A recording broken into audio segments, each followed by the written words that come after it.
24 hours after the first pitch of the Centennial season, baseball is upon us once again at the Gov Fuller Field. Arnie Allen Diamond at Gov Fuller Field. Inside the broadcast booth, Matt Venezia alongside Zach Serdenik. Destiny Sanchez will be our third member. We'll hear from her in just a little bit. The Doors trying to bounce back after yesterday's loss. Yeah, it was a tough one. They dug themselves a big hole and had to try and get their way out of it, but just unable to do so. One of the guys that certainly helped in the effort yesterday, Christian Martin, 3 hits and 5 tries. Christian Martin was outstanding, just finding his way on base again and again. .455 on-base percentage at Virginia Tech, picked up right where he left off, finding himself on base 4 times in Game 1. Played in the Valley League last summer, stepping up here in Cape Cod. On the other lineup card, we look at a man who led off yesterday in Brewster. He's now hitting the cleanup role. It's Andrew Patrick. Andrew Patrick, out of Wright State, he was outstanding this season for the Raiders. A really good program at Wright State, dominates their conference year in and year out. Got the first home run of the Cape season this year. Struggled a little bit beyond that, 1 for 5, couple of strikeouts, but they move him down in the order of the cleanup spot, trying to get himself some more RBI chances. Andrew Patrick will be a guy to keep an eye on, and so many of the players on this year's rosters for both sides, not entirely a part of the history over the years previously, but these two teams have some history. Last season's postseason is the biggest one to date, and we're going to talk to Destiny Sanchez as she updates us on the history between these two teams. Destiny. Thanks, Matt. Today's game against the Bourne Braves has a little bit of history to it, with a healthy rivalry between the neighboring towns in Bourne and Falmouth. Last time these two teams saw each other was last year in Game 3 in the first round of the playoffs. Highly competitive game, but Bourne came out on top 8-6 in that game. So it'll be interesting to see how Falmouth responds, because it's going to be an interesting matchup for sure. And it was the first time that Falmouth was in the playoffs since 2019. So interesting to see how Falmouth sets the tone for the rest of the summer. Back up to you guys. Thank you, Destiny. Yes, over the years, you know, the neighboring towns, as she said, there's a lot of history here in the West Division. A split right down the middle last year in the regular season, but a new chapter awaits us here tonight. It was, and you mentioned a little bit about how there's a lot of turnover from these two sides, but the coaching staffs are pretty much the same. They were there, they remember, and at the end of the day, these guys really want to win games, and both teams came off of tough losses last night, trying to bounce back and build some momentum towards the rest of the way in this season. Was down there a lot with the Falmouth guys during BP, and you heard a lot from people. It's Game 1 of 42. Or 44, excuse me. Everybody knows that there's more going on. There's a lot more time left in this season. So we will have to see what else is upon us. We were speaking a little bit pregame. The West Division, not too great of a start to the Centennial year. Wareham, yesterday, if you're with us on the broadcast, the lone victor in the West Division. Everyone else not finding a victory in the win column, including both Falmouth and Bourne, as Bourne was in Brewster yesterday, losing 6-4 over there. And obviously the Doors in the opener, a 5-run ninth inning, had them fall 1 run short of really what was sort of a sloppy game, but you got to use that and learn from it here tonight. Just trying to keep things going and move on. The beautiful thing about baseball, there's always tomorrow. So with that, we are going to send it down to the pregame festivities as we're getting ready for the national anthem and a first pitch.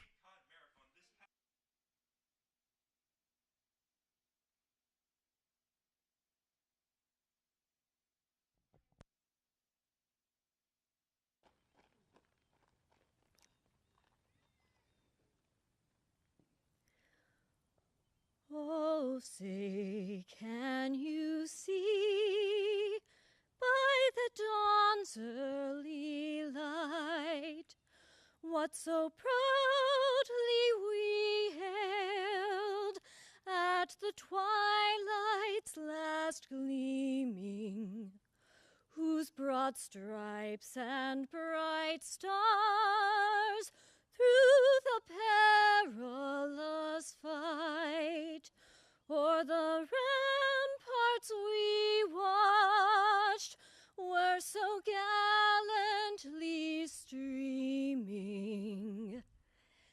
and the rockets red glare, the bombs bursting in air, gave proof through the night that our flag was still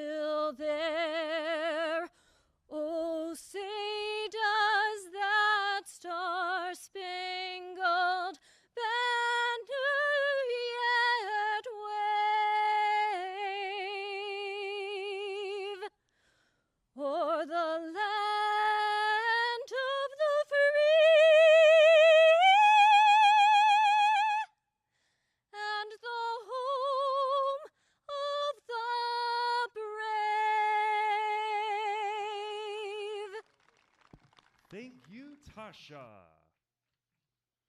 Travis Miller is a 12-year-old incoming 7th grader at KP Middle School in Norfolk, Massachusetts. When he's not on the baseball diamond or playing goalie for the Walpole Express, you'll most likely find him pounding the pavement as he trains for the Falmouth Road Race to benefit the Cape Cod Baseball League in its efforts to build a brand new Hall of Fame. For as long as Travis can remember, he's been rooting for the Commodores. To help him reach his fundraising goal, he's accepting donations during tonight's game. Travis, give us your best pitch.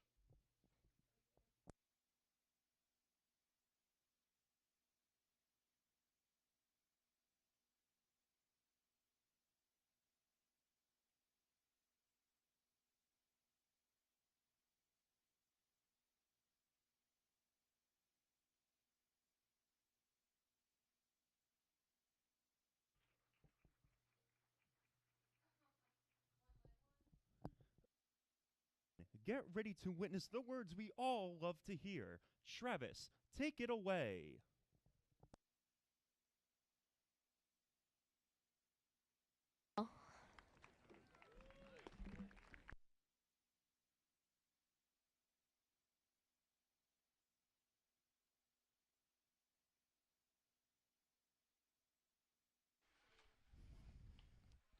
Travis putting one right down Broadway with Michael Azay back there behind the plate, Zach. Got to get things started, and that's always a good sign. Good to hear play ball as well. Game 2 is momentarily moments away from beginning. You get a good look at the doors there ready to come on out. This is who they're going to have to defend again. We told you about Andrew Patrick.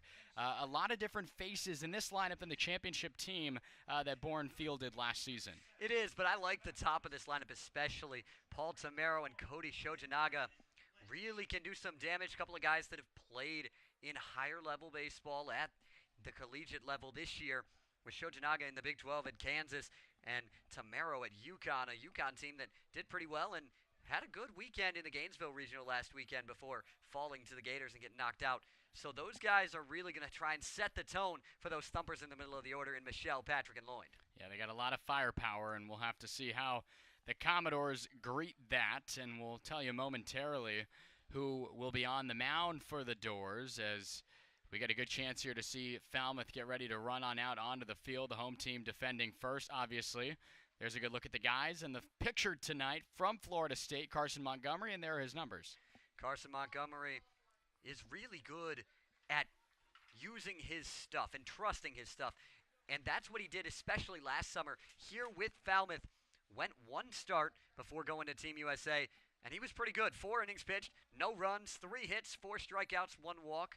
Up and down at Florida State this season, lost the control a little bit for the Seminoles in a year that didn't really go how Florida State had planned in the first year under the new head coach, but trying to settle back in, and Carson Montgomery trying to do just that.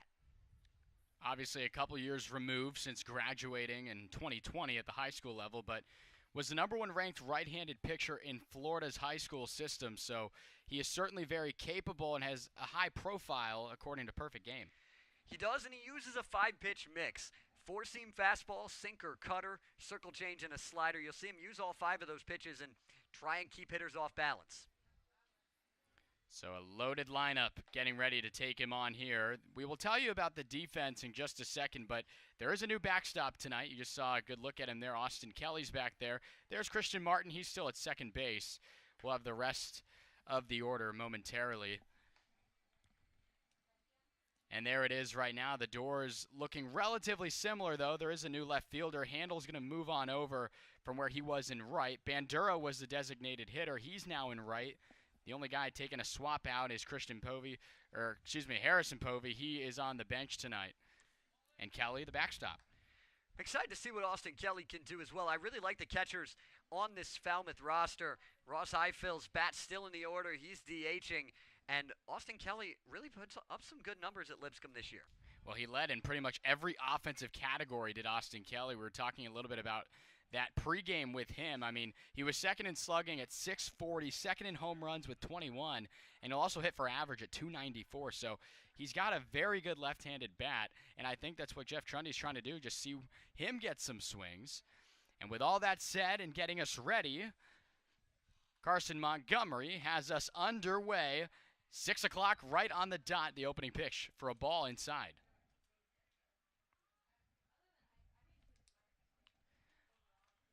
Montgomery out of the windup, quickly right back to work, and this one's fouled off by Tamero.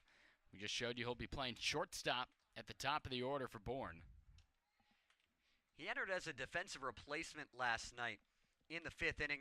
Couple of at-bats, 0 for 1, worked a walk, stole a bag. Got to keep an eye on Bourne on the base paths when they get there as well. They were very aggressive last night against Brewster. And that was something that the Commodores were not too good at putting out. 5 swipe bags ahead of them. You know, it was a little challenging for Highfield to keep tabs with that. Kelly provides a new opportunity. Meanwhile, this one's pulled down the line foul. And the only team to swipe more bags than Wareham last night was Bourne.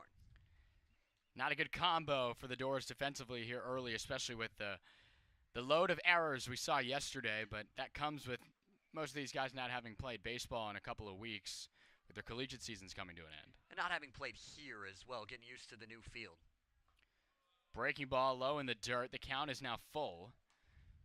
Tamero out of UConn, a .410 average. Had 2 bombs, only 14 RBIs. Very limited sample size for him, just 25 games. He's certainly getting his money's worth up there now, though, battling and making Montgomery fire pitch after pitch. We talked about with Michael Ferret last night, got himself into a high pitch count situation early in the game. Montgomery trying to avoid that, but Tamero doing a really nice job of making him work. He should retire him here, though. Got him to pop it up. Keelan calling for it, the commander of the infield, and he'll make the play just out in the graft of left center. Really nice job of getting that pop-up. We saw some adventures last night on some balls hit up in the air. There weren't any errors made in that respect for Falmouth, but Keelan immediately calling for it, camping under it, finding the baseball, make the play. So Cody Shojanaga up next. We talked about him in the Big 12 at Kansas. 2 hits last night in the opener at Brewster. Down in the 6th hole, he's moved himself up here to the 2 spot in the order for the Braves. We talked about not much shifting in the lineup for Falmouth, but quite a bit of shifting here in the early going of this season for Bourne from Game 1 to Game 2.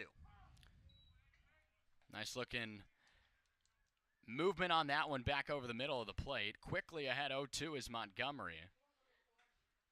As we mentioned, Austin Kelly back there now for this contest. The pitch on the way, lined right back where it came, and that's going to be a base hit.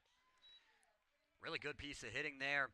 Shojanaga continues to stay hot, just lining that into right center. Pitch got a little bit too much plate for an 0-2, but I don't dislike the approach there from Montgomery on the mound to go right at the hitter, talking about trying to keep that pitch count down. That's how you do it. You don't play with your food at all, but Shojanaga made him pay. A guy in Shojanaga who's better than 40% is reaching on base. He's very, very good at that and proves why here. Montgomery right back to work. This one misses low to Garrett Michelle.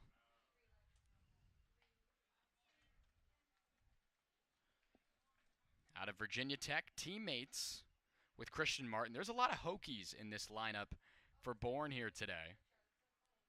Players had a little bit of a reunion earlier on, as I'm sure you can imagine. So many different guys playing all over Cape Cod. Frame job unsuccessful there by Kelly. And it's a hitter's count here for Michelle.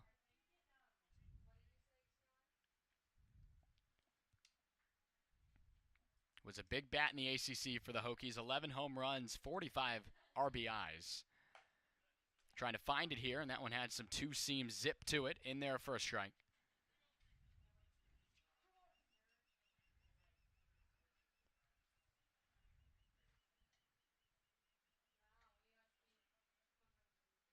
First left-handed bat of this lineup for Bourne here tonight. The 2-1. Sent foul.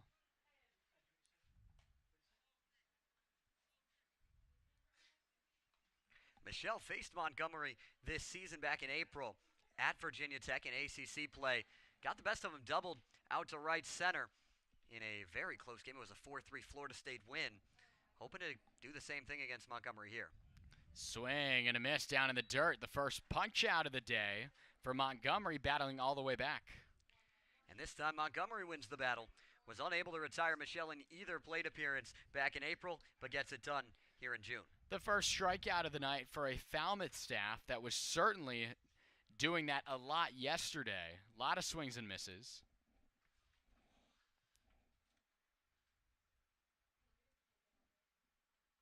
Not going to get much better than 13 strikeouts. This one gets away from Kelly. And that's a free 90 feet. Rounding the bag smartly is Shojinaga. And again, that's something we got to look out for. That ball may have gotten behind that screen where the bat boy and bat girl are sitting. And it plays differently, Zach, than your typical, going through the dugout out of play where you get an extended base after that. I think they just blow it dead is what it looks like when the ball gets caught up behind there. So right away, a runner in scoring position with a man on second base. The pitch on the way. This one is popped up into the air. Tab Tracy calls for it, and he will make the play. So the base hit by Shojinaga, stranded nicely by Montgomery, and a big 0 to begin the ball game. The Commodore bats coming up on the other side of the break here on the Commodores YouTube channel.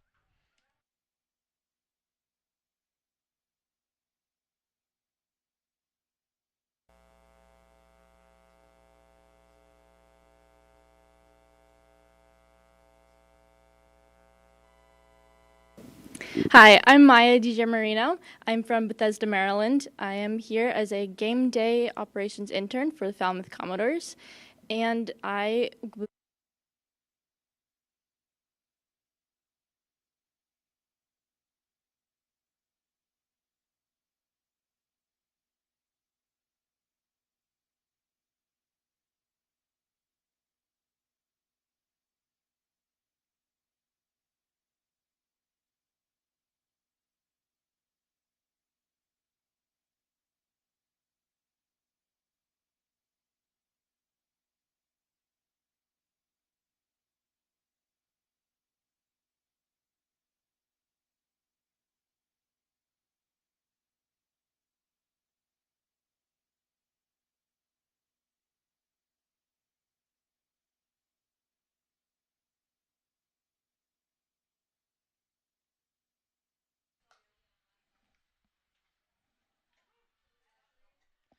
Good quick work by Montgomery to get the Doors through the top half of the first.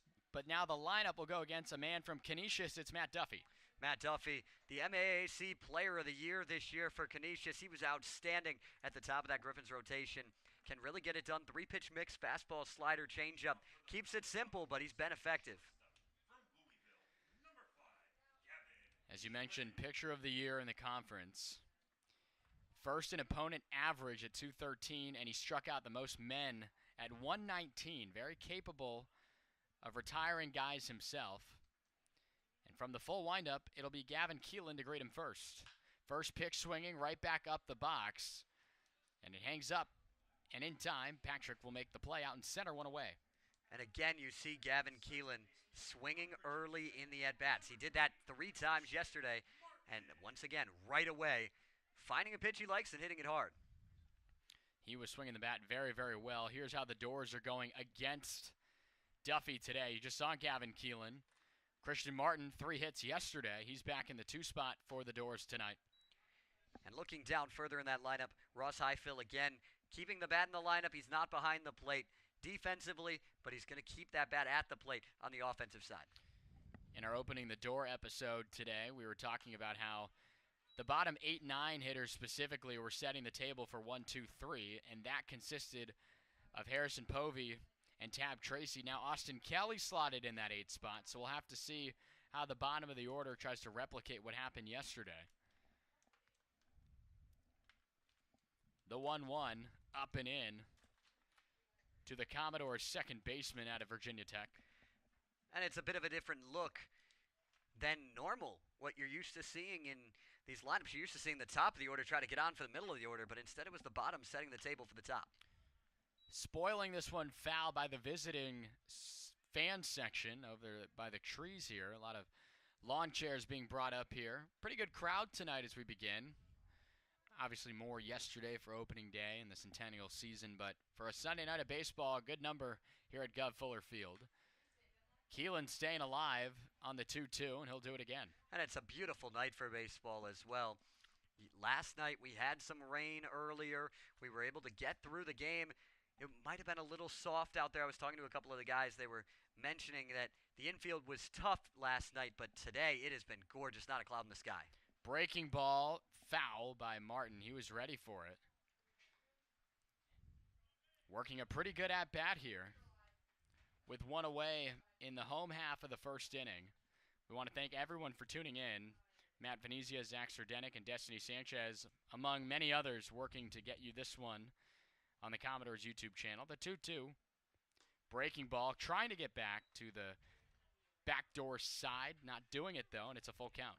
Duffy's liked that slider to the left-handed hitter. You don't always see that from a right-handed pitcher. A lot of times they'll go to a changeup to lefties to try and get him out in front of it, but trying to use that backdoor breaking ball. Tried to jam him inside on the inner fastball, and it stayed up and in. So another way for Martin to reach. And the Doors have a base runner for their big power bat in the lineup, Mr. Charlie Condon. And that's what you love to see from the top of your order. Christian Martin working an 8-pitch walk, getting himself on base, and now you have Condon, Bandura, the next two to try and bring him around and put Falmouth in front for the first time this season. Condon looking for the first one there, and it's spoiled foul straight back. Out of Georgia, we've told you all about his accolades. The very, very best across the USA in terms of collegiate hitting in your rookie year. Duffy comes set, gave a look back to Martin, and now he'll go. That one's right there for a strike. Quickly behind 0-2. Duffy did a nice job of mixing up his pitches, trying to keep people off balance. Martin was able to spoil some and stay alive to work that walk. But Duffy clearly has these hitters a little bit thinking. This one's chopped real high. A play in by Raines to go back to second. And it will be a fielder's choice on that one. So a good hustle job by Condon, and Tamaro decides better of it to not throw it down there. And that's a really tough turn, especially if you don't get it cleanly on that transfer. So Condon will switch spots with Martin. And now Bandura will step in. He was the guy who was in the box and lined out to end the ball game, but the winning run was aboard on first base when Bandura stepped into the ninth inning spot yesterday. And he had a good swing. He had a couple good swings yesterday that just didn't get down. Talked to him earlier, and he's feeling good. He said, games like that's just baseball. And there's a whole lot of season left. Bandura into the hole over at short. It's another base runner for the Doors who have worked it here. A little two-out magic now. Condon will stop at second, and that allows Michael Azay to step in. Azay quietly worked himself a multi-hit game yesterday. Found himself on base a couple of times. Came in to score, had an RBI. Nearly made up for a couple of the mistakes he had yesterday. Actually, there was only one after the scores went back after the game and corrected. So only 4 errors to Falmouth yesterday. Yeah, that play in the first inning is really tough. I mean, it could go either way, but it's a tough play for him moving to his left and trying to pick that ball on what was a high chopper as well. So it would have been a tough play had he fielded it cleanly. But either way, it goes as a hit. Breaking ball out of the zone, and Azay is ahead of it now quickly, 2-0. A hitter's count spot here for the junior out of Georgetown. Good disciplined approach there from Azay. That slider starts on the outside edge of the plate and just kind of falls away from him and able to lay off it, get himself a hitter's count. Thought about it on that one, and in a spot like that, Zach, I mean, 2-0, you're probably just looking for one pitch there, and it wasn't the one he wanted. It's not going to be that darting slider that starts in. You're not looking for that 2-0. Well, now 2-1. He's used it for a strike. We'll see what Duffy goes back to in this spot. Fastball all the way, cut on and missed, and now the count is even. 2 balls, 2 strikes. There are 2 on with 2 out here in the home first. A jam here for Duffy, trying to get himself out of it by himself. Fastball up and away, stayed there, and now everyone on the bases will have a head start. you might need that with Condon. I mean, he's a bigger guy to wheel around the bases on a base knock trying to get him in. He is. He moves pretty well for his size, but he's not going to be lighting it up on the 40 times either. Here is the full count offering. That one's right down the middle. Izay not too proud of it, and that is going to be a strikeout. So the Doors strand 2. They stranded a lot of runners yesterday, and already 2 here to begin this ball game. We will step away and bring you back for the second inning here on the Commodores YouTube channel.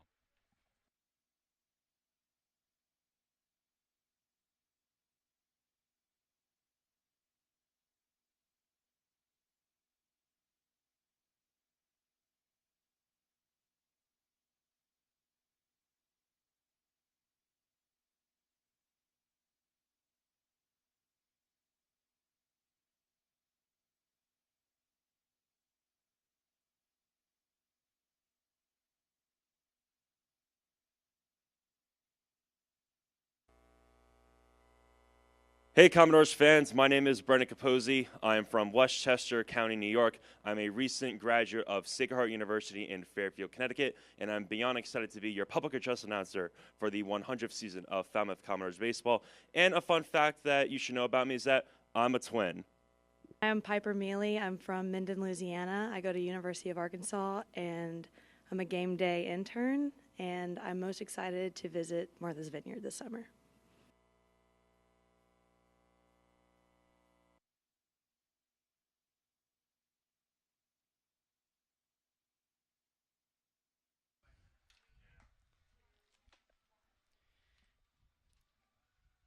Second inning momentarily beginning here. You can look and see behind Montgomery there. Good crowd starting to gather here. A lot of people still making their way in here to Arnie Allen Diamond at Gov Fuller Field. The Commodores closing out a 2-game homestand to begin the season. We will be with you tomorrow in Harwich. On the radio, though, so same channel, go to the same YouTube spot to hear the broadcast, but the Doors will have their first road matchup tomorrow. Montgomery with work to do here, though, as he takes on Joey Loynd out of Delaware.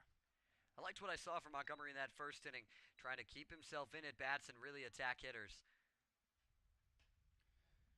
Try to get the breaking ball to stay away, and it went a little too far, 2-0.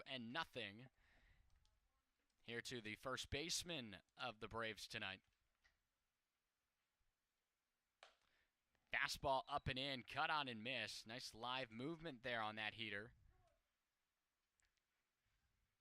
There's a big hack from Joey Loynd. Trying to catch up with that one and do some damage. The wind blowing out to left. If you get one up in the jet stream, it's probably going to fly a little ways. He's very capable of bringing in runs. Had 80 of them a season ago at Delaware. My goodness. Anywhere around 40 is a really good season for collegiate players. He had double that number. 3-1 now. That's a fastball up and in.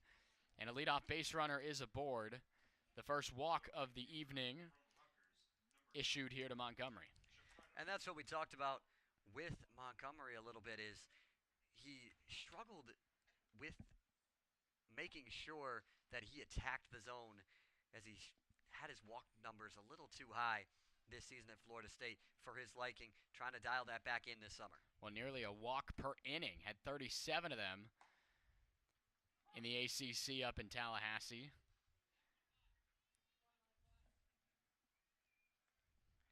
Used both in a starter and bullpen role for the Seminoles. 9 of his 16 appearances were starts. Got himself a save as well, but just couldn't keep himself in ball games, because even if you're not walking guys, if you're not throwing strikes and attacking the zone, you're driving the pitch count up and you're lowering your ability to go deep in games. He's greeted by Pete Shafetta here. Shafetta just recently got picked up by Rutgers, but played this past year at Lafayette College and was capable of damage on the run. This is a good throw and out by a mile. Austin Kelly with a laser behind the plate.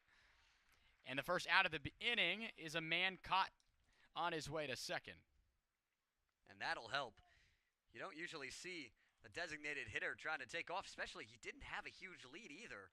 He just tried to gamble on a mistake there from Kelly, or thinking that he was going to get an off-speed pitch, but fastball over the heart and a beautiful throw from the Lipscomb catcher. Still very, very early in this season, obviously, but definitely the best throwdown we've seen, and there were a lot of them yesterday with Highfill back there, but Austin Kelly right off the bench here coming into this one. This one is chopped and foul. That one may have gotten a piece of Kelly. A nice sportsmanship honor here for the umpire to hand deliver the baseball and to give Kelly some time to rearrange his equipment back there behind the plate. I talked a little bit to Ross Highfill today about last night, and he didn't necessarily say it was like a cause of the throws, but he mentioned that it was really thick, and that can have an effect on your ability to get yourself set and make a good throw when the ground is really soft from the rain. The amount of quick dry that was being put all over the home plate area, very notable. A safety hack here by Shafretta to stay alive. Back to Chifretta, by the way, the Lafayette Leopards have to be up there as one of the top school and nicknames out there. Can't get much better than that. I think Zach has a running list of schools he's come across with some cool names. The pitch on the way. This one's in the dirt. A good tempter on the 2-2, and we'll get another full count here. You know you have to, though. You just got to find those cool ones and just ride with it. You're making me think of my list here in my head. I'm trying to run through some other ones. I don't know. I've come across some interesting ones out in the Pac-12 and Arizona. We'll have to compare what we've seen. The full count. This one inside stays in there, so it's another walk. 2 already in the inning. But because of Kelly's gun out down to second, only 1 remains aboard. There's not a ton in the Big Ten. I'll be honest with you. That's we're still on this topic. Yes, we're still on this topic. You said we'd have to compare. Yeah. Making memories up here in the broadcasting booth. Only game 2 of 44, hopefully more. Yeah, we like to have fun up here. We hope you guys have fun tuning in at home. This is Jake Rainis now in there out of Maryland. College Station product over at the hot corner tonight for Bourne.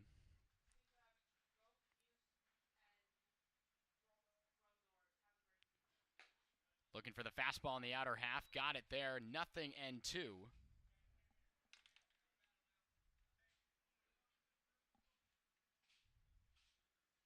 Nice quick work here by Montgomery, bouncing back after the free base given up. Condon is still holding the base runner, Shafretta. The pitch on the way is in the dirt. Way to keep it quickly in front by Kelly. He looks very lively back there, Zach. He does. He's been good keeping things in front and not allowing as many extra bases as we saw given up earlier.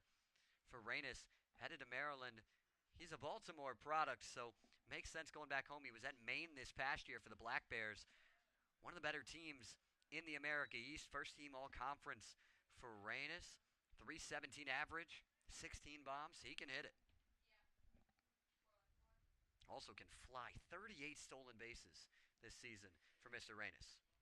You don't typically see that out of your cornerstone over at third base, but that's what he's capable of doing. The 2-2 from Montgomery. The runner is going. This one's jammed, and that one might get down. It does not. It hangs up. This is going to be a double play. If it's a good throw, a beautiful pick by Condon, and you can rule that a 9-3 double play. Put out. I don't really know what happened there on the base pads. I just don't think Shafretta knew that that ball was still hanging up. I don't think he did, and I think he stumbled a little bit as he was coming back, and just an outstanding pick from Charlie Condon. That throw was low from Bandura, but never a doubt over at first. That's why he's over there. One of the very best in all the country over there at first base. And a great way. You might not draw it up that way, but it's a double play for the Doors. We'll step away and join you on the other side for the Bats here in the second inning for Falmouth. Still 0-0. We'll be right back.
Now we have a second to show you how the Braves are lining up tonight here on the road. We've mentioned a couple of players.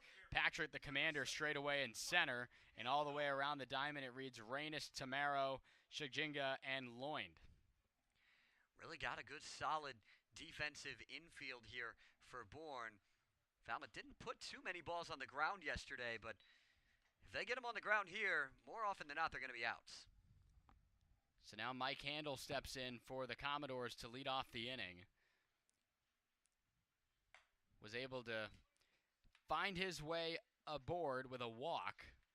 Earned an RBI because of that when the bases were loaded. But no hits for Mike yesterday in the opener. Swing and a miss behind the fastball there. 2-1. We were mentioning it yesterday. He's just got such a nice swing. A nice quick load, keeping it simple. Just waiting to see a ball jump off his bat because he's been doing it so far 2 days in a row in batting practice. And he did it pretty much every season at Fairfield. 314 average, 8 homers, 11 doubles this year. Really just found his way on base, over 400 on base percentage. Got to think water's going to find its level at some point. Swing and a miss. He was late on that fastball, as you mentioned that, Zach, and the first out of the inning, and that's the second Commodore to go down on strikes.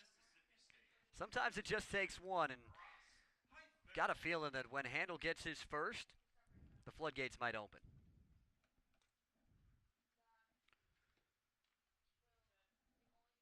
So this is Highfill now, as we mentioned, behind the plate yesterday. And it's okay to get different looks for your backstops pretty early in the Cape season because you're trying to obviously figure out who's going to be where. But again, both catchers very capable being behind the plate. But you need this bat in the lineup, and that's exactly what Jeff Trundy's doing, as Highfill quickly behind it now, 0-2. And Highfill worked some good at-bats yesterday. Had himself a double as his lone hit, but worked a couple of walks, came around to score twice, and sticking in that 7 spot to anchor that bottom of the order. Attempting heater that stayed off the plate by about 7 inches or so. That are laser eyes right there from you, Mr. Venezia. Well, I was going to say, I was about to say 6. I think half a foot would have been a little too close on that pitch. Highfill, meanwhile, will send this one straight away. Patrick Kemp's underneath, and he'll make the play in shallow right center. 2 gone for the Doors. Just didn't get a great piece of that one. Skied it up. We've seen a lot of that from both sides so far. Duffy and Montgomery finding soft contact for the most part. Well, here's a guy we've been talking about all day. It's Austin Kelly for his first at-bats on the Cape this summer. And at Lipscomb just did a tremendous job pretty much everywhere. Had 12 home runs on the year. He also hit for average at 296. A 685 slugger, and he was second on the team in that category. So, anticipating opportunity for him here. I know it's batting practice, but the ball was jumping off of his bat as well. And not that a team in Falmouth is looking for offense after all those runs yesterday that they nearly were able to use all of them to complete the comeback, as this one's sent straight back. But again, it's a good opportunity that you have a bat available, and today he's in the starting lineup, and he's very certainly capable. You do, and it gives you a spot with another very capable bat, as we saw yesterday in Harrison Povey, to come in if you need him in a situation that can really do some damage. Kelly almost speaking to himself there after that one. I think he liked it and was just a little late. 2-2. Another good battle, though. We saw it from Christian Martin earlier, just trying to keep things going and keep himself in a good spot. Swing and a miss on the foul tip, actually. Still held behind the plate, though, by Sullivan. And there are 2 strikeouts in the inning. The Doors go down in order, 1, 2, 3. Nothing through 2 so far. We'll bring you back in just a second. Still looking for offense here at Arnie Allen Diamond.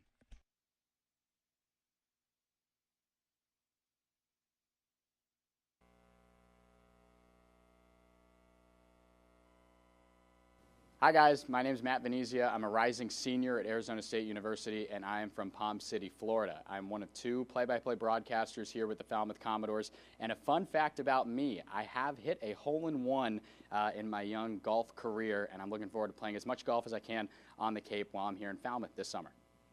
Hi, I'm Ryan. I'm from Northern Mass. I'm at Syracuse University. I'm the web reporter this year. And a fun fact about me is my favorite animal is a whale.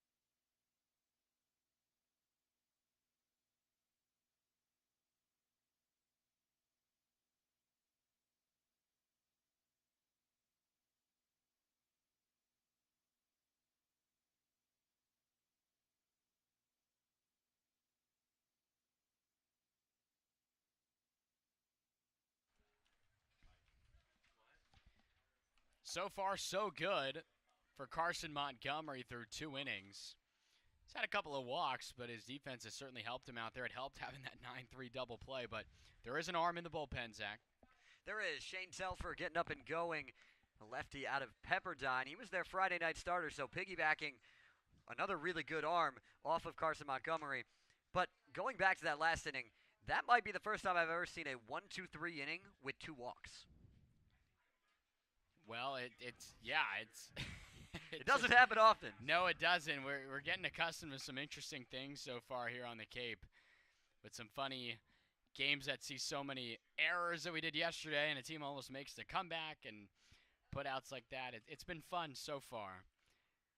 But now right back to work are the Doors. That's why the people tune in every day, because you never know what you're going to see, but it'll always be something new. So leading it off, it's Cavi Castor, the left fielder for Bourne here tonight. Late on that one, 1-1 on the fastball there from Montgomery.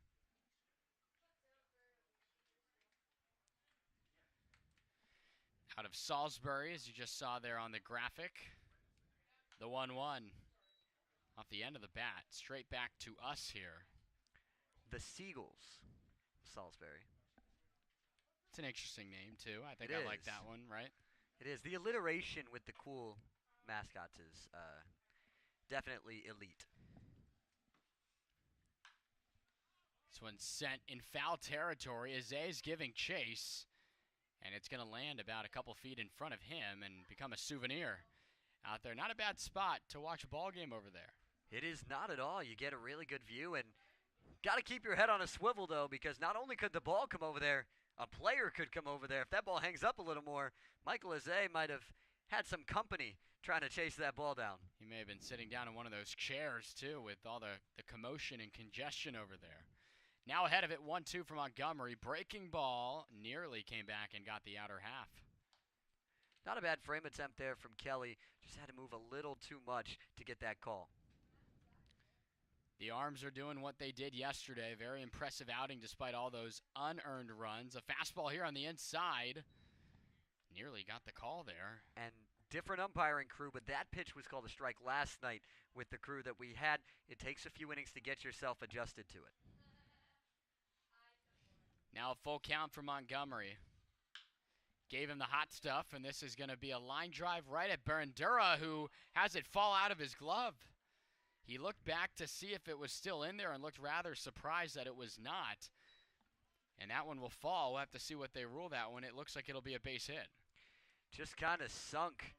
And I don't know that Bandura got to it. It looked like he had plenty of time and just died.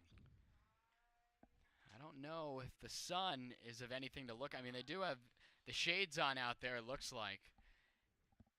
It almost looked like he didn't really get the best jump, Zach, from our vantage point here.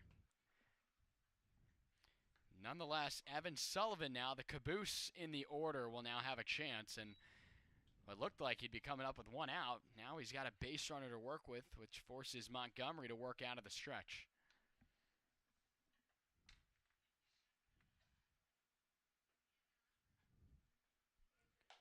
Swing and a miss. Faking the bluff down there was Kelly.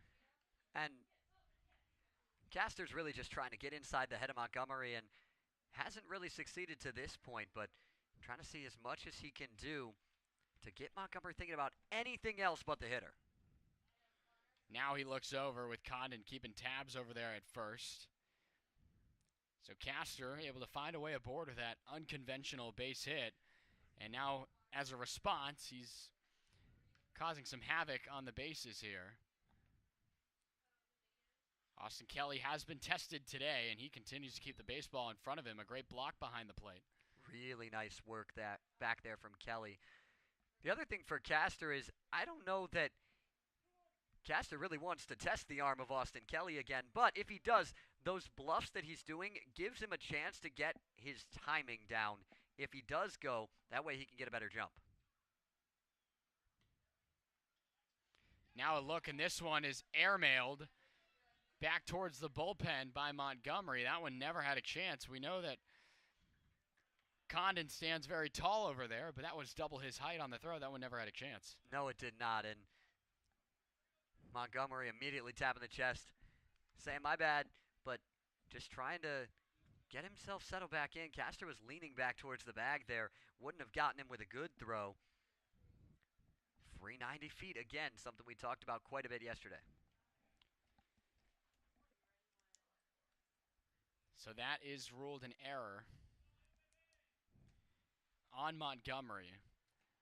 Now runner in scoring position. That's a sword right there, a swing and miss. Not expecting the heat there on the outside. That had some good movement to it as well. Almost looked like that cutter from Montgomery. Saw fastball and was thinking over the heart of the plate and just darts outside at the last moment. Montgomery trying to pick up first out here in the inning. Gave him the fastball, and Sullivan spoils it towards the game area here at Gov Fuller Field. There's a nice area with cornhole and almost a radar gun tester too if you want to try to see how hot you're throwing it before becoming a Falmouth Commodore. Some of the kids are testing that out as well. Yeah, I heard a rumor you threw a couple of pitches over there, Matt. Yeah, low 70s, top 76. Hey, that'll play. Well, not here. Yeah, but maybe it'll not play. here. It'll play over there. This one, though, gets away from Kelly, trying to keep it there. That should be a wild pitch. And suddenly, despite it being ruled a base hit, a runner that really should not have even been accounted for is all the way to third base. Feels like a broken record. Just giving up free bases in these first couple of games, trying to get themselves accustomed and clear things up. But now Montgomery's built himself a hole, and it's going to be really tough to get out of this unscathed. Gave him another fastball, and Sullivan getting his money's worth up there. The sophomore from Binghamton started in 26 games. A 260 hitter. While we're on the topic of Binghamton, though, their new facilities are really nice. $60 million baseball facilities out there in the America East. Gave him another fastball. This is at the corner. Izay bluffed to home. Figured better of it and records the 5-3 putout. A run does come in to score, though, and the visitors, in 2 consecutive nights, have the first run of the ball game here at the Gov. I think he might have had a chance to get him at the plate had he come home with it, but that's not a thing that you can be half sure on. If Izay wanted to come to the plate, he had to do that instantly, and he didn't, and so he had to settle down and think about it. That might be it for Montgomery. There is a conversation about to be had. That's Coach Landry who does make the signal. And it will be the left-hander out of Pepperdine. We'll give you all of his numbers as Montgomery exits here. On the other side of the break, a pitching change for Falmouth with the Braves on top 1-0. We'll be right back.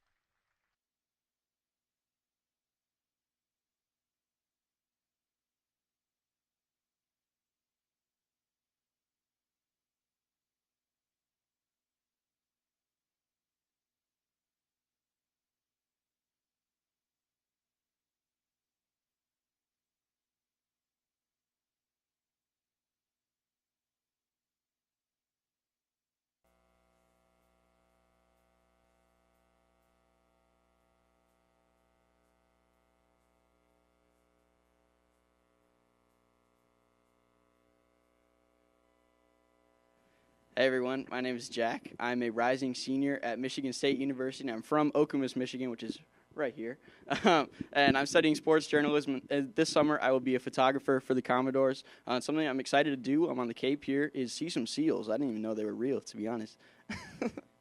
Hi, my name is Brendan Driscoll. I'm from Braintree, Massachusetts. I go to Stonehill College. I'm a game day intern with the Commodores. I'm looking forward to making new friends, meeting new people, and interning with the Commodores. Hi, I'm Scott Smanchek. I'm from Flemington, New Jersey. I go to High Point University. I'm one of the videographers here, and one thing I'm really excited about is just experiencing the Cape Cod League as a whole. Hi, I'm Nate Gardner. I'm from Wellesley, Massachusetts. I attend Emerson College. I'm an incoming sophomore. I'm going to be the graphic designer for the team this summer, and a fun fact about me is that last year I attended 40 Boston Red Sox games.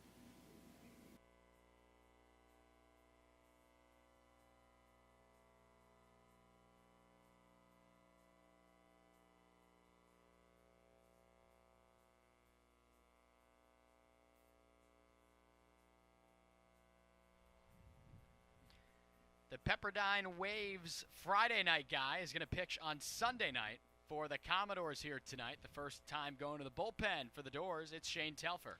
Shane Telfer, the lefty, honorable mention all West Coast Conference this year. He's pitched in a lot of big games and pitched in this league last year, but not for the Commodores, for the Orleans Firebirds. 9 appearances, 1 start, 13 innings, gave up 8 runs, 14 strikeouts to 5 walks, though that's the type of ratio you like to see. Had sort of a chaotic end to his time at Pepperdine this season. Gave up 7 runs over the last 2 starts that he had. Those are 7 earned runs. There were 13, though, all around. So sort of deja vu of what we saw yesterday. But now Telfer looking to, with a clean base pad set here, go right to work. Montgomery charged with that run, but because of the wild pitch, it's technically still up to debate still, you know, if it's going to be earned or not. We'll give you the final line at the end of this inning. This one looks like it gets away. No one on base, though, for Kelly. But overall, I mean, Montgomery had his stuff. We've known about him and the struggles with walking batters, but didn't really run into anything too crazy.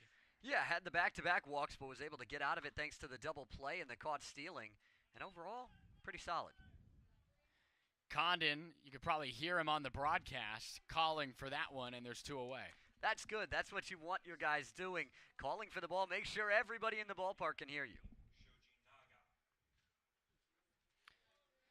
Shojinaga now had that base hit in a 2-0 count, was looking obviously for that pitch, put it to the opposite field, hitting the ball the other way. That's what's preached in baseball.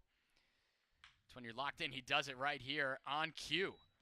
Right to Scott Bandura on a couple of hops, and there's a 2-out base runner for the Braves. It's their 4th hit of the game. It's always nice when they make you sound smart, isn't it? Back-to-back multi-hit games for Shojinaga as well to start off his summer on the Cape. Really good stuff there from the Jayhawk, but now a Brave here for the next couple of months. Nothing hurt for Telfer, though. A chance to get out of this inning, keep the deficit to 1, and get your offense to the plate. I'm giving my scorer here, Gabe, a look to see if he thinks the base runner would have scored on that base hit. He's thinking yes, so we are going to say that it is an earned run for Montgomery.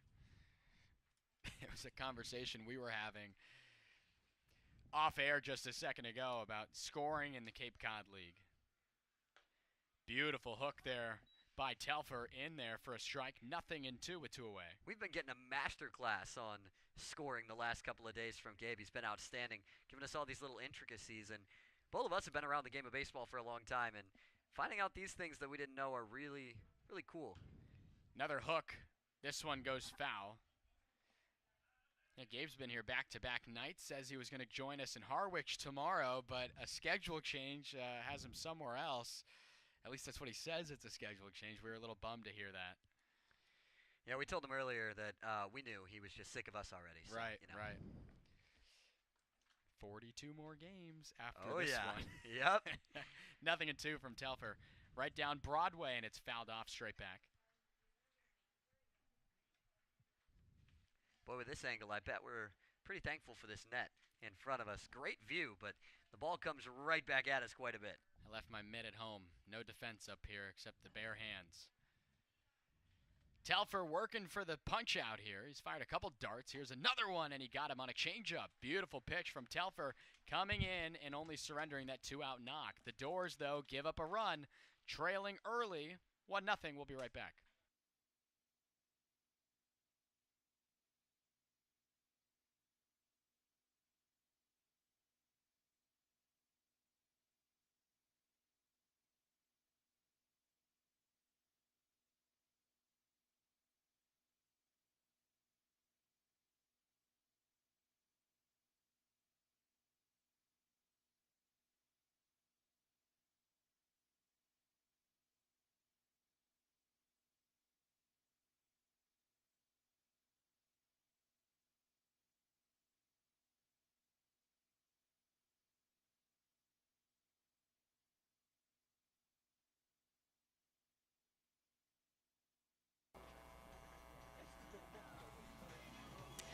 Thanks, guys. One of the adjustments players need to make when they come to the Cape is moving to wooden bats. In 1985, the league moved away from the use of bats and became the only collegiate summer league at the time to use wooden bats. This switch adds to the level of competitiveness at the Cape, and what these guys need to do is develop a consistent swing, since these bats have a smaller sweet spot than the metal bats.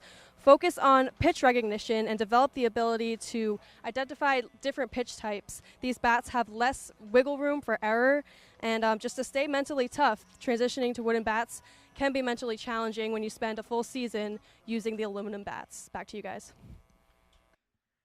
Good stuff. Good stuff there. And, you know, a lot of these guys have played, you know, wood bat tournaments and stuff through travel ball and, you know, high school ball and what have you. But I mean, yeah, when you're playing in your schools in the off season of all these months of getting ready for the spring season, and then you play the spring season with metal bats, there certainly is some sort of an adjustment period that should be, you know, recognized, and we're still kind of dealing with that right now in the early part of this Cape season. Yeah, and another thing Destiny mentioned, she talked about the mental aspect of it, and baseball is such a mental game. It's why you hear about hitting being contagious and winning being contagious. It's because it's so much about what's going on between the ears, and that's somewhere where you have to keep your head up if there are some struggles and just trust your swing and trust your hands. They got you this far. All these guys here are talented enough to make it at this level. They just have to continue to work through it. Tab Tracy, one of those talented guys, a freshman season at Texas A&M, and in his debut here on Cape Cod, 2 hits and 3 tries yesterday, had an RBI to go along with it. Was a big part of the bottom of the order setting the table, as this one is lined right over the outstretched reach of Tamero at short, and it's another base hit for Tab Tracy, already 3 in 4 tries at the plate this summer. It looked like he just kind of flipped that the other way and found some outfield grass. That's the goal. And this part of the order can really do some damage because, once again, same thing as last night. Against these right-handed pitchers, you've got this spot with 8, 9, 1, 2 that are 4 straight lefties. Keelan's had a ton of at-bats working against pitchers in the stretch already because of what Tab Tracy's done literally by himself. He was in the 9 spot yesterday. And followed by Keelan here as the lineup flips on over. Had 3 RBIs yesterday, led the team in that category, and currently tied for the lead across the Cape League in RBIs. Yeah, right up there with David Glancy, who had that 3-run homer last night here at Gov Fuller Field. 3 ribbies early, just trying to keep things going and keep that bat feeling good. This one's popped, heading in foul territory. A long run for Reynes, and he'll make the play in the gravel area. Remember, and you can see it here on the broadcast, not really any fencing beyond the dugouts. So it's free reign if you can get there. Well, and it's really close, too, because if it's ruled out of play, even if he can get to it, it's technically going to be a foul ball still if it's further out of the play, technically, but able to keep his feet on that gravel in play to make that catch. Going, though, first pitch is Tracy. A beautiful jump, and he's in there. Even a good throw, I don't think, gets him. Tab Tracy swipes his first bag on the summer. He saw something he liked and did not hesitate to take advantage of it. And now Christian Martin, 2 RBIs for him yesterday. All came on the same swing. It was a blooper down the left field line that pulled the Doors to within 1 run yesterday in the 9th. Trying to find the equalizer immediately after, showing bunt. Martin not a fan of that one. 1-1 with 1 away. We've seen a lot of guys in this Commodores lineup square to bunt early in counts, especially left-handed hitters, because of a couple steps off the line due to that shift down at third base. Duffy goes home now, and it's fouled straight back by Christian Martin. Charlie Condon on deck. The big bats coming up here for Falmouth. Nice look there by our camera crew, showing you a jersey that is very dirty. Tab Tracy here early on. That's how you know you did something. That's what they always said. If your pants were still white, that means you didn't contribute enough. The pitch on the way. But then you look at starting pitchers who probably take offense to that when they're up there working. You know, it's a little different, but I loved what I've seen from Christian Martin. Worked that 8-pitch walk back in the first, now battling again here in the third, just trying to keep himself going at the top of the order. He was stranded there, though. 2 stranded runners so far for Falmouth tonight. We mentioned yesterday 10 of them in what was ultimately a 1-run loss. The pitch on the way. This one's inside to Martin. A very good testy take. As that one backed in on him. Full count now. That back foot slider, so tough to lay off, but a good job from Martin to get himself back even in the count. And it is 2-2, as that's being corrected now on the scoreboard here. 2 balls, 2 strikes. This one foul down the line. Pulled it.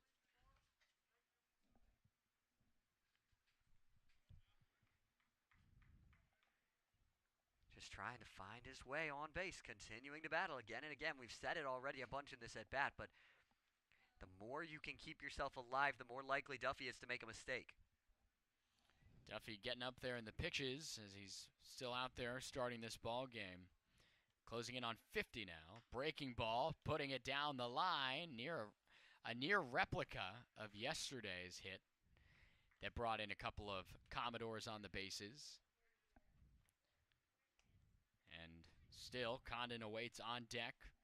But again, Christian Martin, he's worked very, very hard. Had a great year at Virginia Tech in his sophomore campaign. And I don't know if we were expecting him to be so involved here this summer to begin the year. The 2-2 went up the ladder for this one.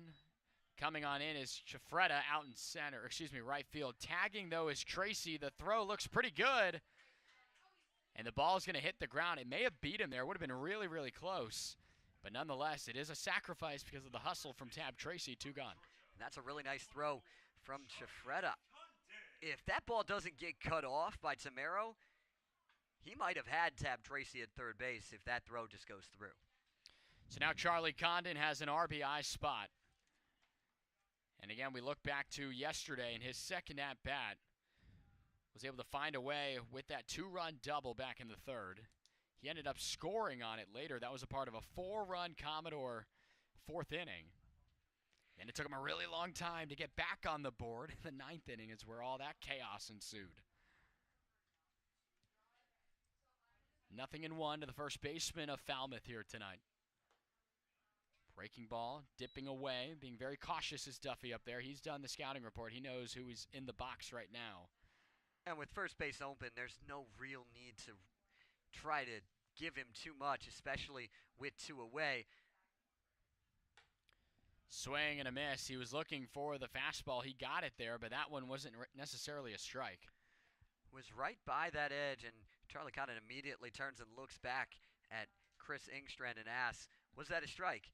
And I think he got the nod from the outside corner. This one nearly got him. Did it clip the jersey? Doesn't look like it. 3-1 now. Waiting on deck is Scott Bandura. Had the base hit to left last time, so it doesn't necessarily get easier. It's just a different set of hands and swing in the box right after because he was one of the very best in the Ivy League. This one here on the 3-1 fouled straight back, and we'll do a full count. The other big thing about Tracy moving up from second to third is now so many more things can score him. A base hit on the infield will bring him in. A wild pitch could bring him in compared to if he's at second, you got to have a good swing to the outfield. He's not being held with the right-hander facing third base, and now Duffy will step off, but we'll see how aggressive Tab Tracy will be over there at third base. Moving a little bit down the line. Out and foul, back and fair. That's what you grow up on, being a base runner. Here's the pitch, and just barely getting a piece of that one. That was kind of a late swing there just to try and get something on it, and that's what happened. It was, and just got a piece of it. You almost couldn't even tell. It was a little bit of a slow motion, misjointed type of play there, but foul ball it is. Breaking ball, got him to throw it straight up, and again, back foul. Give credit here to the Commodores. Everyone's been working some tight at-bats. Back-to-back full count opportunities here, and it's still 3-2. Second time we've already seen an 8+ pitch at-bat from the top of this order against Duffy. A lot of pitches for Duffy, trying to get out of it here, and again, sent straight back. We mentioned the overall pitch count for Duffy, but nobody warming yet in the bullpen for Bourne. They're just going to let Duffy ride, and he can do that. He's thrown a lot of innings and worked himself deep into counts. 36 strikes, 20 balls so far through 2 2/3. Here's the pitch. And again, sent right on back. Get your popcorn out. Who's going to win this battle? And it builds the climax of the at-bat here because this is a big momentum shifter, especially with that runner on third. If Condon's able to win the battle and reach, gives momentum to the Commodores, but if Duffy can get out of it, it's a big spot. Tries to paint the outside. Condon doesn't like it. It is strike 3 called. Charlie probably wants to say something. He'll just walk on back. Not too happy with the call. That one looked like a friendly pitcher's call, but it is Duffy who wins the battle. Tracy's stranded at third. We've played 3 innings with the Braves on top still, 1-0. We'll be right back.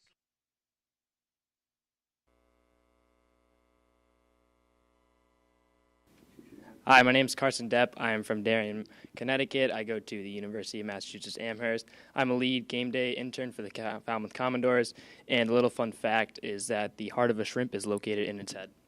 Hi everyone, I'm Ellie Fideli. I'm from Hingham, Massachusetts. I'm a rising junior at Purdue University, and I'm the video director for the Commodores this summer. A fun fact about me is that I can rap all the words to Baby Got Back by Sir Mix-a-Lot. Hi, my name is Destiny Sanchez. I'm from Stony Brook, New York, at Penn State University studying broadcast journalism. And this year for the Commodores, I'm the sideline reporter. And a fun fact about me is that I've played softball for 13 years. What's up, everyone? My name's Owen Holmgren. I'm from Baltimore, Maryland, and I go to Villanova University. For the Commodores, I'm a social media intern, and a fun fact about myself is that I play the ukulele.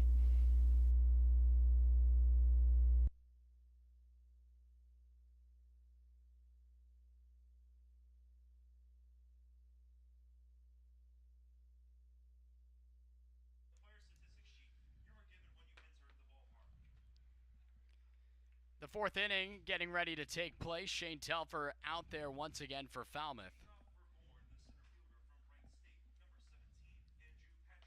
This is Andrew Patrick now leading off the 4th inning for the Doors. For Bourne. Pitch here by Telfer, stayed upstairs.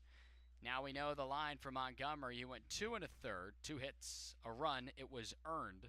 He walked 2 batters and had a strikeout in his debut here in Falmouth in the summer. I like what I've seen from Shane Telfer so far as well, and in general, the pitching staff for Falmouth has been impressive over the last 2 days. They gave up a lot of runs yesterday, but most of those unearned, and just continuing to pound the strike zone and show off good stuff. A lot of different types of arms, and that's something you really want to have, and Mike Landry has to be happy with what he's seen in that respect. Swing and a miss. Dialed up the heater outside and away. Shane Telfer picks up a strikeout, 1 gone.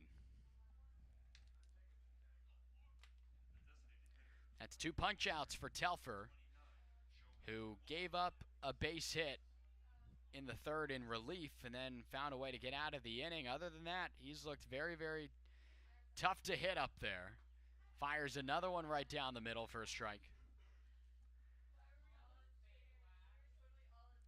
We've harped on the free bases, but again tonight, just the 1 error so far, but it was a single, and then it was a throwing error and a wild pitch that moved up the runners, and that allows them to score and get Bourne on the board. Loynd worked a walk last time. Swing and a miss, though. Up the ladder, he won't get on base this time around. That's 3 consecutive punch-outs for Telfer. And we won't see an immaculate inning this time because there was a ball to start the inning. But Telfer trying to do his best Paul Manzani impression, who was outstanding last night. 4 strikeouts now for the Doors today. The staff had 13 last night. And they're definitely one of the better pitching staffs to go so far that we've seen across the Cape League. A lot of punch-outs here for Falmouth. And, again, if you look at the run differentials, again, this one's cut on and missed. A lot of those runs had to do with some not-so-great play out on the diamond. And a lot of the reason for some of these strikeouts is not only do these guys throw hard, everybody at this level throws hard for the most part, but they've got good late movement on pitches, and that's what gets a lot of swings and misses. Not too many of those strikeouts were called third strikes. This is a breaking ball, and it's right down the middle. 2 balls, 2 strikes with Telfer fighting back to even it up. That's such a tough pitch to hit if you're not looking for it. It starts in and breaks over to the outside edge of the plate. Just barely getting a piece of that one is Shifretta. He had a walk last time, but then he had a mistake on the base pads leading to that 9-3 putout of the double play, the 2-2. Looking for the outside, not getting it, it's full. Look at the numbers for Telfer. That was the 22nd pitch for him. That was just the 5th ball he's thrown. He's been very, very locked in, but his first bit of adversity right here, and he gets him to go. He strikes out the side, this time looking. Telfer and the Commodores defensively look like a completely different team compared to yesterday, but now the bats have to wake up. They did so yesterday in this upcoming inning. We'll see what the Doors bats have in store tonight in the 4th inning. Stay with us. We'll be right back with Falmouth coming up to bat next.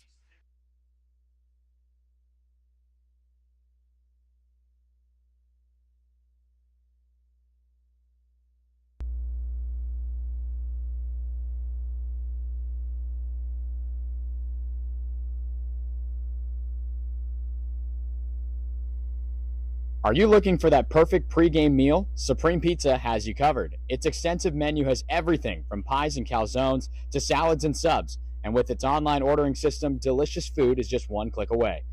It's an honor to support the Cape Cod Baseball League. Supreme Pizza is open every day of the week. Order online or stop by their store located at 147 T-Ticket Highway and try a slice today.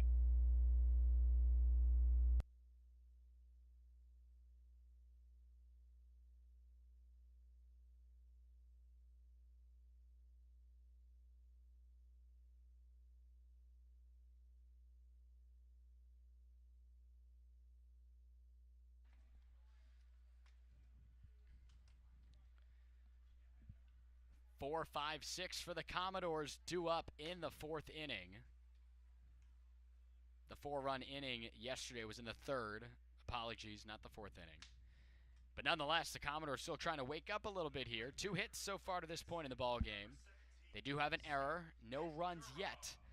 It's been a pitcher's duel so far as Matt Duffy's had a little bit of adversity to work around, and he's done so successfully through the game's first third of the ball game. And the Doors did have a 1 run in the 4th yesterday, and they would take that right now to try and even things up. This is Bandura, base hit last time over the head of Tamaro at short out of Princeton in the Ivy League. Good movement here back towards the left-handed batter's box, but a little too much of it. A ball and a strike.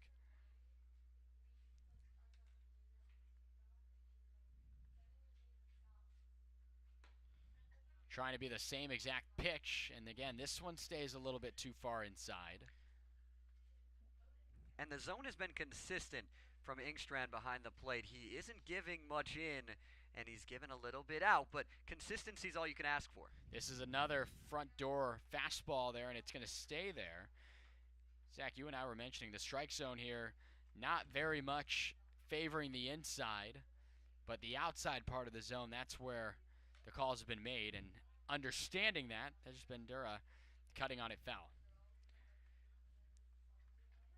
Another good battle, just continuing it. Still nobody warming the Bourne bullpen. I wonder how long they're going to let Matt Duffy go. He's thrown a complete game before in college, though. He can let it ride. This one's on the inside, and it's fouled away. It's a full count now. That complete game from Duffy back in his freshman year was his longest start, still is his longest start of his career in the conference tournament. Threw a complete game against Fairfield. Gave up just one run in that Canisius win. This one's thrown up a mile into the air. Hustling on in is Reynes, and he'll call off Matt Duffy to record the first out of the fourth. We've seen a lot of pop-ups the first couple of games from both sides in each of the last two nights, just trying to get used to that transition to the wood bat like Destiny talked about earlier. Quick update around the Cape. Katuitt on top 7-5 in YD in the bottom of the 8th inning. Harwich on the road at Orleans up 4-2 in the 8th as this one misses for a ball. Right here, the Braves on top of the Commodores 1-0. And Wareham on top 4-2 against Hyannis right now in the 4th. The Gatemen having a good strong start to their season. They are. That Katuitt YD game has gotten wild. The last I saw it was in the 5th, and it was 1-0. And now in the 8th, 7-5. Just putting up runs in bunches over the last couple of frames out there at Red Wilson Field. Chatham and Katuitt had to wait for their opening day. Katuitt so far making good use of the extra day off to prepare for YD, and the Anglers just now beginning the top half of the first inning and host of Brewster, who was victorious yesterday against this Bourne Brave team here. 3-0 to Aze, and he'll take all the way there.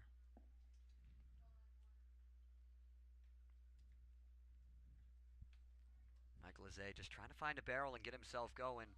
He's called out on strikes in his last at-bat.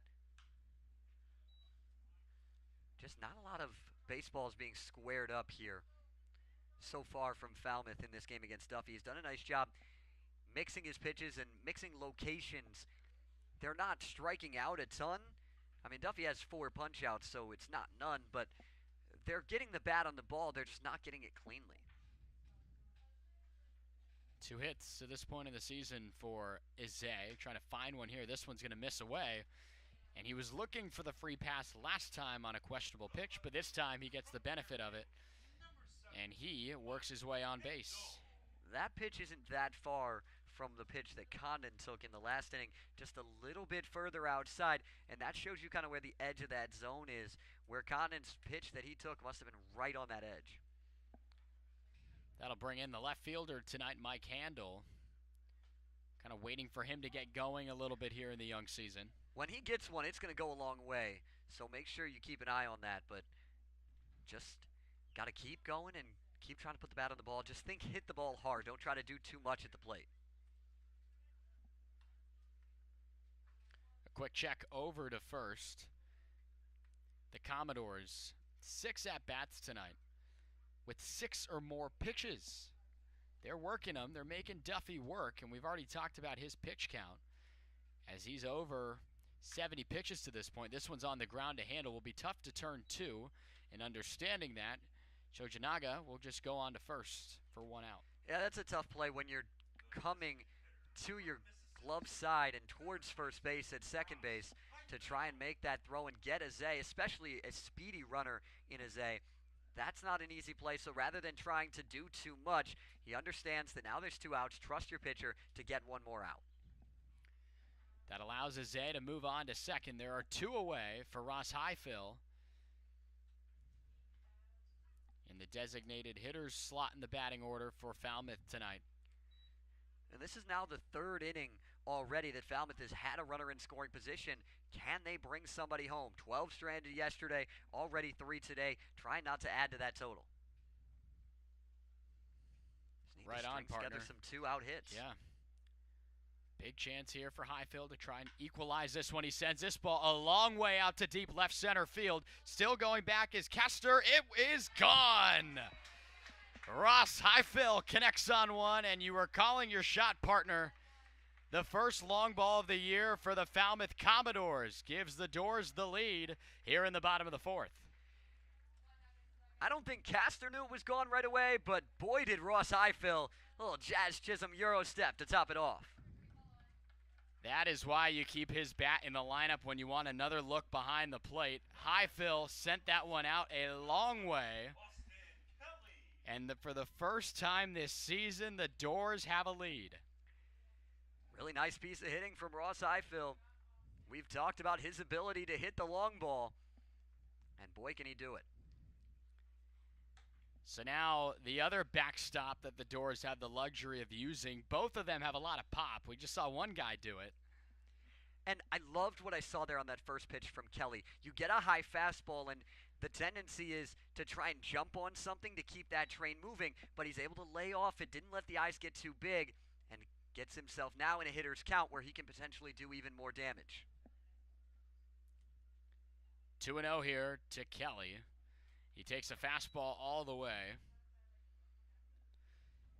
And the Commodores, it seems like for the first time all season, finally convert on having runners out there to bring in big situations. Meanwhile, Kelly gets a hold of this one. Won't go as far as Chafreda steps in after making his first step out. And the inning comes to a close, but not before Ross Highfill sent a ball into orbit. The Doors have the lead for the first time tonight as we head on to the 5th inning here on the Commodores YouTube channel.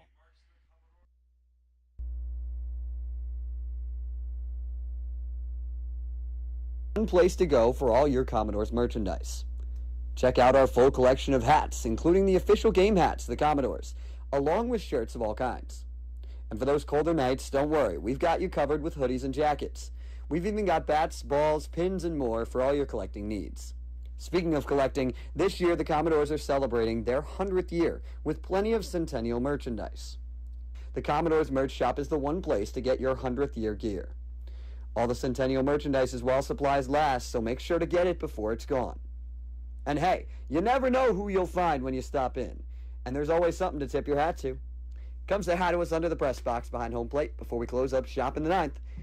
And as always, roll Doors.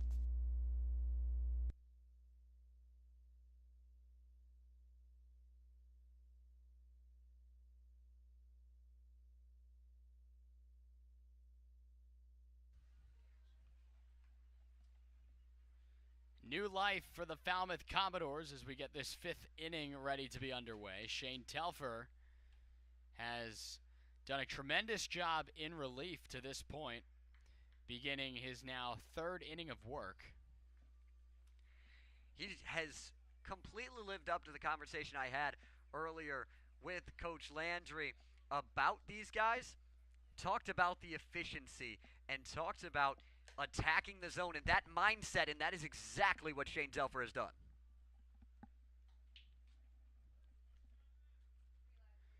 So now leading off the 5th inning, Jake Reynes already been pretty busy tonight with a couple of putouts to this point in the game, but he was caught on the wrong end of a double play that wasn't entirely his fault with that routine fly ball out to right. That hit and run situation that the Braves were trying to work with Chafreda getting on, and he just was not able to get back in time. And really, to no one's surprise, Shane Telfer is right back to work. Another 0-2 count. This fastball stays up and in. He likes that pitch when he gets ahead to try and put away hitters. They see the fastball for a called strike, especially right before it. He tries to elevate it just a touch, see if they'll chase it. Breaking ball right there again. Telfer continues to roll. That's 5 strikeouts and the first out of the 5th for the Commodores defensively. The ball is exploding out of Shane Telfer's hand from the left side, and then he can just bend that breaker in. It's so tough to adjust to as a hitter, especially after seeing that 90s fastball up at your eyes on the pitch before. He blows a heater right by Castor here. No chance. Very late on that one. Castor got on with a base hit last time up. Came around to score because of Sullivan's 5-3 ground out. Part of the problem there was the Montgomery errant throw back to first that allowed him to move, and then a wild pitch. This one sent right back up the middle on the left side, and it's another hit. 2 of them in as many tries for Castor. There's a 1-out base runner for the Bourne Braves. That's 4 hits for Bourne. They've been split between just 2 guys. Shojinaga at the top, 2 for 2. Cabby Castor at the bottom of the order, matching him. But Telfer continuing to pound the zone again. He was up 0-2 in another count. Just strike after strike. How about 80% strikes for Shane Telfer so far? He's been very, very impressive. There's no activity in the bullpen. Here's a throw. Another pretty good one right on the money. And it's 2 for 2 on the putouts. You cannot run on this Lipscomb backstop for Falmouth. No and fly just zone. Like that. No fly zone here at Gov Fuller Field. My goodness. That's just unfortunate as a base runner as well, because you slide face first into that tag too. So it doesn't feel good for the ego to get thrown out, and it probably doesn't feel good for the face either on the tag. I'll tell you what, Austin Kelly is certainly getting his opportunity here and making the most of it. Quickly a base runner erased after that base hit. A little excuse me swing here over the 6-6 reach of Charlie Condon out there and right. And the 5th hit of the day for Bourne is a 2-out base runner. Thank goodness Kelly had the putout, Zach, because with where that ball died, they could have been on the corners with only 1 away. And the 2 putouts from Kelly, or the 2 throws down, have both been in massive spots. It was to take away a leadoff walk back in the 2nd, and now to take away that 1-out base runner in the 5th, and give Telfer a chance, if he can retire the leadoff man Tamero, to get right back to the Commodores' bats. And there is a fine line, Zach, right? And the ability of wanting to put the game in motion to set up spots. And now it's really backfiring if you're the Bourne Braves. Yeah, you're trying to get things going. We talked about their aggressiveness last night with 6 stolen bags against Brewster. And you would think, looking at the stat sheet from last night, that that's a good strategy against Falmouth. Highfill struggled, whether it was because of the conditions or the nerves or whatever it was, but Austin Kelly has had no such struggles today. Telfer with an initial leg kick there and fired over to first. Yeah, very, very impressive battery working here. Again, Montgomery had good stuff as well, just a handful of walks, but nothing out of the ordinary. This fastball is right there on the 2-0 pitch. These guys are so impressive as well, because odds are, if Austin Kelly has ever caught Shane Telfer before, it was in the last 2 days in the bullpen. That's true. A lot of different players all over Cape Cod getting used to each other here in this early part. Meanwhile, this one runs in. You can tell that just got away from him. And Tamero will wear it, and he's on base for the first time tonight. Massive at-bat upcoming. A guy that the Commodores have not been able to get out yet. In Shojinaga coming up with 2 on. Want to try and keep yourself in this spot and make sure that you don't give the lead right back. Austin Kelly, a nice veteran move here to talk to the senior left-hander out of Pepperdine here and just figure out what the situation here is, as you just alluded to, Zach. With Shojinaga, one of the best hitters already here early on in this Cape League season. Has not been retired just yet as we're nearing the halfway point of this ball game.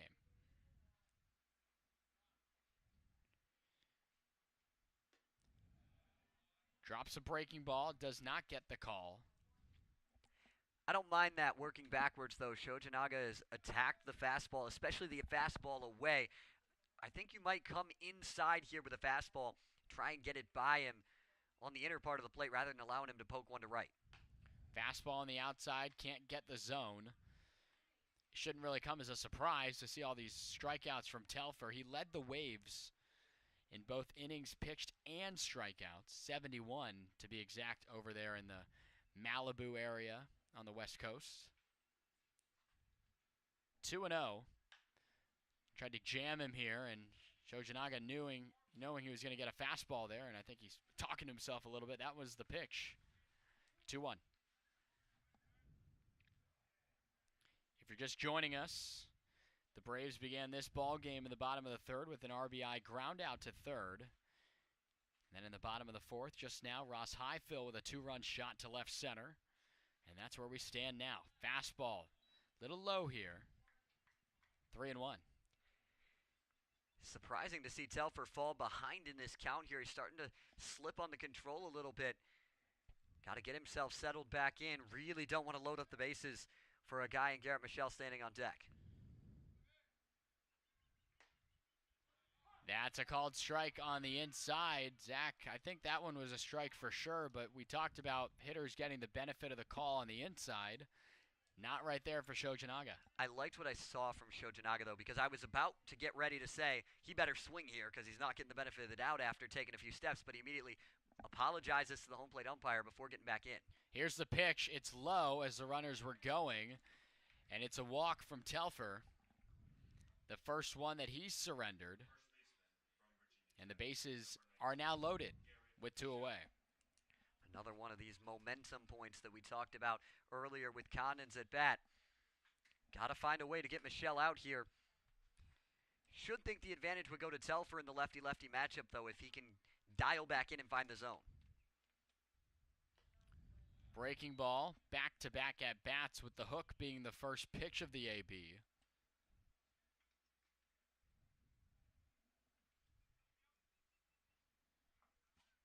But a big spot for Michelle. Got to think he's coming back with a fastball here. It's See certainly if he tries been to get it in on the hands. Yeah, it's been his best pitch. He's worked it inside. Here's one looking on the outside, can't get the call, and you weren't kidding about struggling a little bit with the control. Some of these pitches that he was spotting, not so much here since that second out of the inning was recorded. Has to throw a strike here. We'll see if Michelle's dialed in on a fastball. Looking for it there and staying pretty stern back there is Chris Engstrand. It's a 3-0 count, and this would be the last thing you'd want to see after the Doors just got the lead to give one away on a free pass. The Falmouth dugout not too happy right now in this last at bat. And that one's nowhere near. So Telfer's going to walk back-to-back hitters, and just like that, the Braves waste little time, and the carousel moves around. It's 2-2. Got to think somebody's going to be getting up soon in the bullpen. You give up. Now 5 straight Braves have reached. It was a single, then the caught stealing, another single on a blooper, on a check swing, and then hit batter, walk. Well, Zach, I mean, you got to take advantage of the opportunities when they come up, and Bourne doing a good job of that. And one could argue if it weren't for the aggressiveness in wanting to steal so many bases, it probably would be a 2-run lead for Bourne at this point. But you got to pick your spots. You got to pick your spots. Momentum continues to swing back and forth here through the middle part of this game. But if you're Shane Telfer, you just need 1 out. There's 2 away. Just throw it over the plate. Obviously, it's a lot easier said than done. But just try to dial yourself back in and let the defense do the work. Struck out 5 in a row, but you don't have to strike out this guy here. There's a very capable defense behind Telfer here, and you got to be the guy who wants to get the ball in this situation to kind of really close up this inning before it really gets going. And this is the guy Bourne wants at the plate. That's why they moved Patrick to the cleanup spot. They want him up with runners on base. The top of the order did its job. Can Telfer shut down a chance at Patrick here? Get back to the offense in the bottom of the 5th in a tie game. Telfer, being that Friday night guy at Pepperdine, certainly has a lot in the tank being a starter. Swing and a miss, and right after the conversation, it's 0-2. I mean, even after that conversation with Coach Landry there, you know, there is no activity in the bullpen, and with the amount of arms that were used yesterday, you'd like Telfer to eat up a lot of these middle innings. And he's got a chance to really not only do that now, but to stay in probably beyond this inning. The 0-2 pitch, looking for the inside call. And it stays that way. 1 ball, 2 strikes. With 2 out, they're fully loaded. Tamaro's on third with a hit by pitch. Shojanaga at second on a walk. And at first, it's Garrett Michelle who walked as well. The pitch, breaking ball. Did he go? Yes, he did. He did go. It's another strikeout and a huge one that might still keep Telfer into this game beyond the 5th inning. And more importantly, the Commodores strand 3, and this game remains deadlocked at 2. Falmouth Bats coming up, looking to get the lead right back here on the Falmouth Commodores YouTube channel.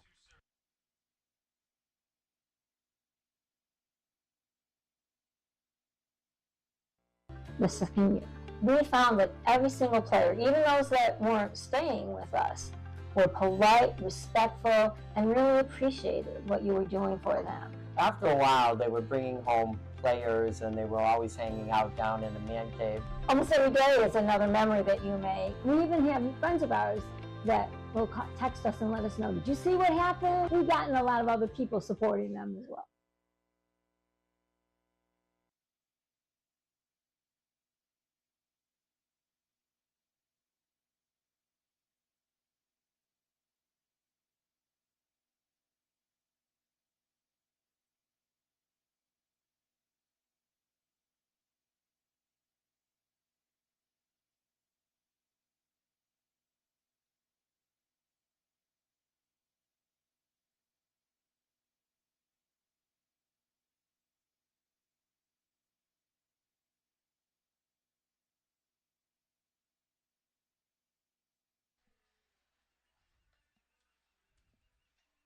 There's a new arm on the mound. It's a left-hander, Henry Waker out of Virginia Tech.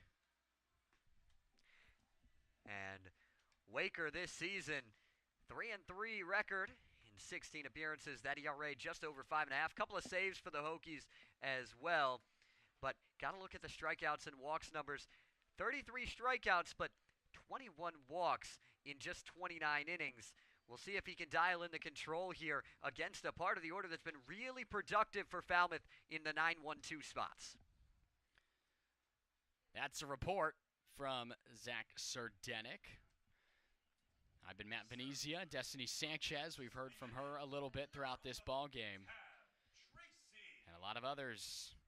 Great internship program that the Cape Cod League offers to collegiate students all around the U.S. Gotten to meet a lot of new people from all over the place here. It's been very fun this first week getting comfortable and situated in a new place. You know, originally I'm from southeast part of the country and not really ever been up here, so also seeing, you know, new climate and landscape, all the sorts here on Cape Cod. Not a bad place to spend 2 months of the summer. Ouch, that one came in on Tab Tracy, and he looks to be okay. Probably just caught the bat there, and that's what it looks like. It's a foul ball. That's unfortunate because that's a strike in that situation, trying to get out of the way of it. At first I thought it hit him, but right. I guess not. He could have at least acted more like it did hit him and thrown the bat up in the air, but Tab being very honest up there. 1-1. Well, and down there I'm sure they've got the sound a little better than we do too. We've got these headsets on, so can't really hear what the difference between the sound of the bat and the sound of his arm, but yeah. That's a breaking ball. Showing bunt again was Tracy. 1-2. First time we've seen anybody go back to it. We've yet to see any Commodore player get one down so far, but they've squared a few times. Just staying with that one, breaking away from the left-handed bat of the Commodores, and it's a foul ball. And a ton of lefty break, but not surprising to see a left-handed arm here for the Braves with 3 straight lefties due up here in the 5th. The 1-2. Swing and a miss on Tracy there, and it's a strikeout for Waker. His first batter faced is set down on strikes. Since we last checked, Hyannis has put together a 4-run comeback bid here. 6-4 now, still plenty of baseball in the top of the 5th inning over there in Wareham. They have, and Katuitt gets to 1-0. Second team in the West to pick up a win as they knock off YD 8-6. A couple other good games around the Cape going on, though. Everything's pretty close so far. Keelan staying with this one, though, but it's right at Tamaro, and a strong throw across to Lloyd. And 2 gone. Almost everything has been a breaking ball so far, but now it's 2 teammates going up against each other. A couple of smiles from both sides as Martin gets ready to step up.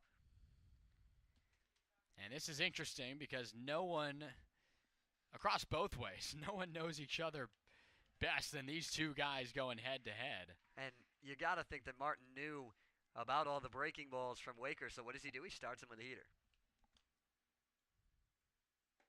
Gave him that hook there that you were talking about a second ago, and it's the bat of the Virginia Tech Hokies behind the 8-ball here against the arm.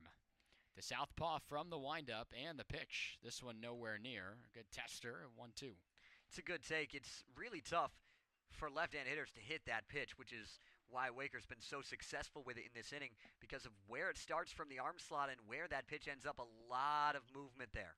Swing and a miss. It was actually foul tipped, and it's a strikeout. Good work from Waker. 2 of the 3 men he faces in the 5th go down on the punch-outs, and the inning comes to a quick end. We're going to step away, and on the other side, it'll be Zach taking over on the play-by-play call, so stay with us. It's still 2-2 here at Gov Fuller Field. We'll be right back.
Shane Telfer remains on the mound here in the top of the 6th. All knotted up at 2 between Falmouth and Bourne. Day 2 of the Cape League's 100th season getting underway. I'm Zach Serdenik alongside Matt Venezia. Glad you joined us here on the Commodores Baseball Network. Starting things off is Joey Loyne, the designated hitter out of Delaware. Takes the first pitch strike from Shane Telfer. Matt, we were talking about Telfer was very locked in, 80% strikes through the first 2 innings that he threw, and then started to get a little shaky last inning, but found his way out of it, and you like the decision to keep him in here. Well, I mean, again, he's an arm that has experience being a starter. Okay, stamina's not an issue here. I mean, he's just now beginning his 4th inning of total work, so this is nothing new for Telfer. He led the Waves in innings pitched, and anyone can just get a little shaky, but that's why Coach Landry went out there and got him back on track. The 0-2 just fouled off there by Loyne. Gets a piece of that breaking ball. That's been the difference for Telfer. When he's been able to throw that off speed for a strike, it's really affected the way that he's been able to have success in these at-bats. Absolutely. I mean, he's had a ton of it. Tipped into the glove. 7th punch out for Shane Telfer out of the bullpen. Talk about piggybacking 2 effective arms. Carson Montgomery gives way to Shane Telfer, and they have both been really solid. Well, let me tell you something, Zach. I thought we were impressed with the arms yesterday. These guys didn't even get in on opening day, and look what they're doing. Montgomery did a great job starting off this ball game, and Shane Telfer just doing a great job of just showing what he's capable of. He's got a lot of different pitches coming in as a southpaw, and he gets it in there quickly. Pete Chafretta steps in. Future Rutgers Scarlet Knight fouls it back, and he wanted that pitch. Yeah, you could tell. I like to think that every time you send it straight back, you're just off of it. And it's tough to throw that same pitch again at some point in the at-bat because you know the hitter's right on it.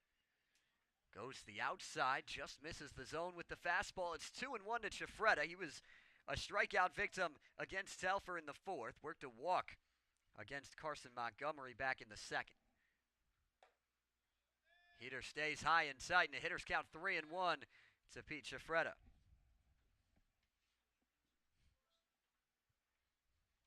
Chafretta did not play yesterday for Bourne.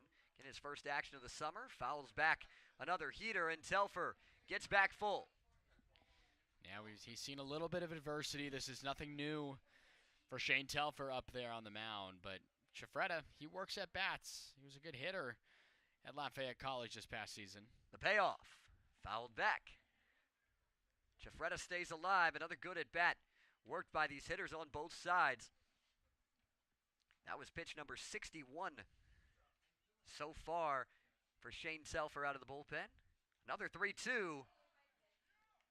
Brushes him on the leg. And Jafretta head down to first.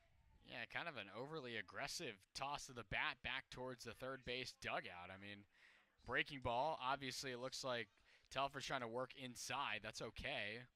It's not like a heater got you on that pitch. It looked like he was a little frustrated with that one, but a base runner nonetheless. That could go in the book differently than a walk, but it essentially is the same thing. Second hit batter from Telfer. Jafretta bouncing off the bag. First pitch, a one-hopper to Keelan. The relay in time. Like clockwork. 6-4-3 to retire the side. We head to the bottom of the sixth. All knotted up at 2 between Bourne and Falmouth right here from Gumfuller Field.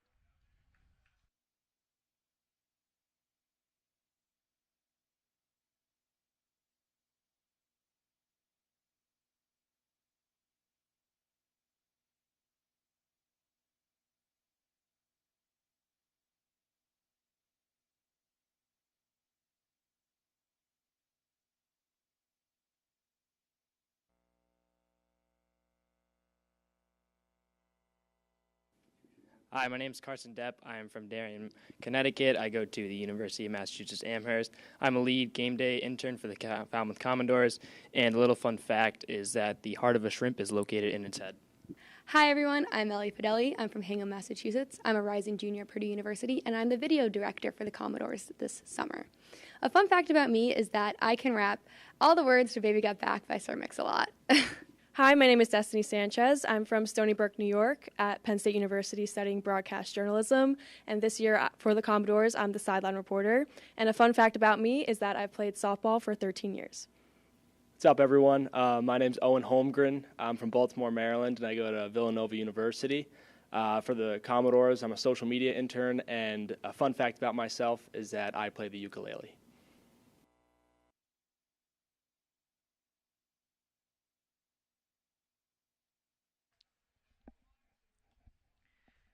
Heart of the order for Falmouth to face Henry Waker in his second inning.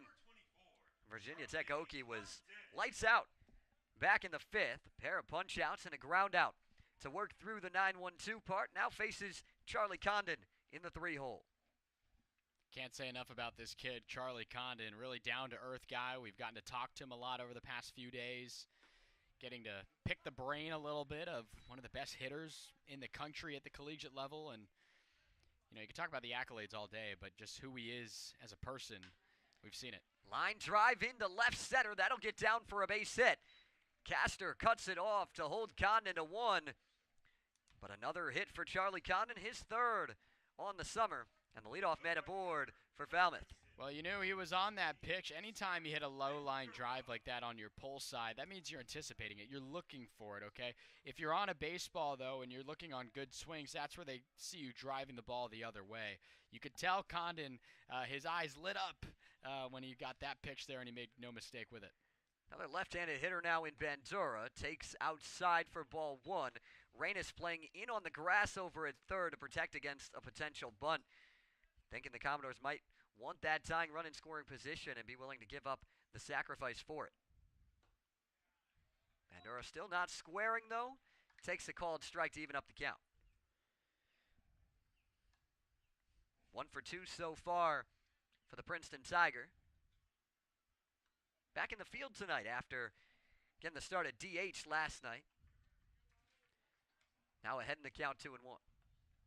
Yeah, earlier had a little bit of the trouble that we saw with that ball that was ruled a base hit anyways, but he's one of the better outfielders in the Ivy League. It's good to see him out in the field.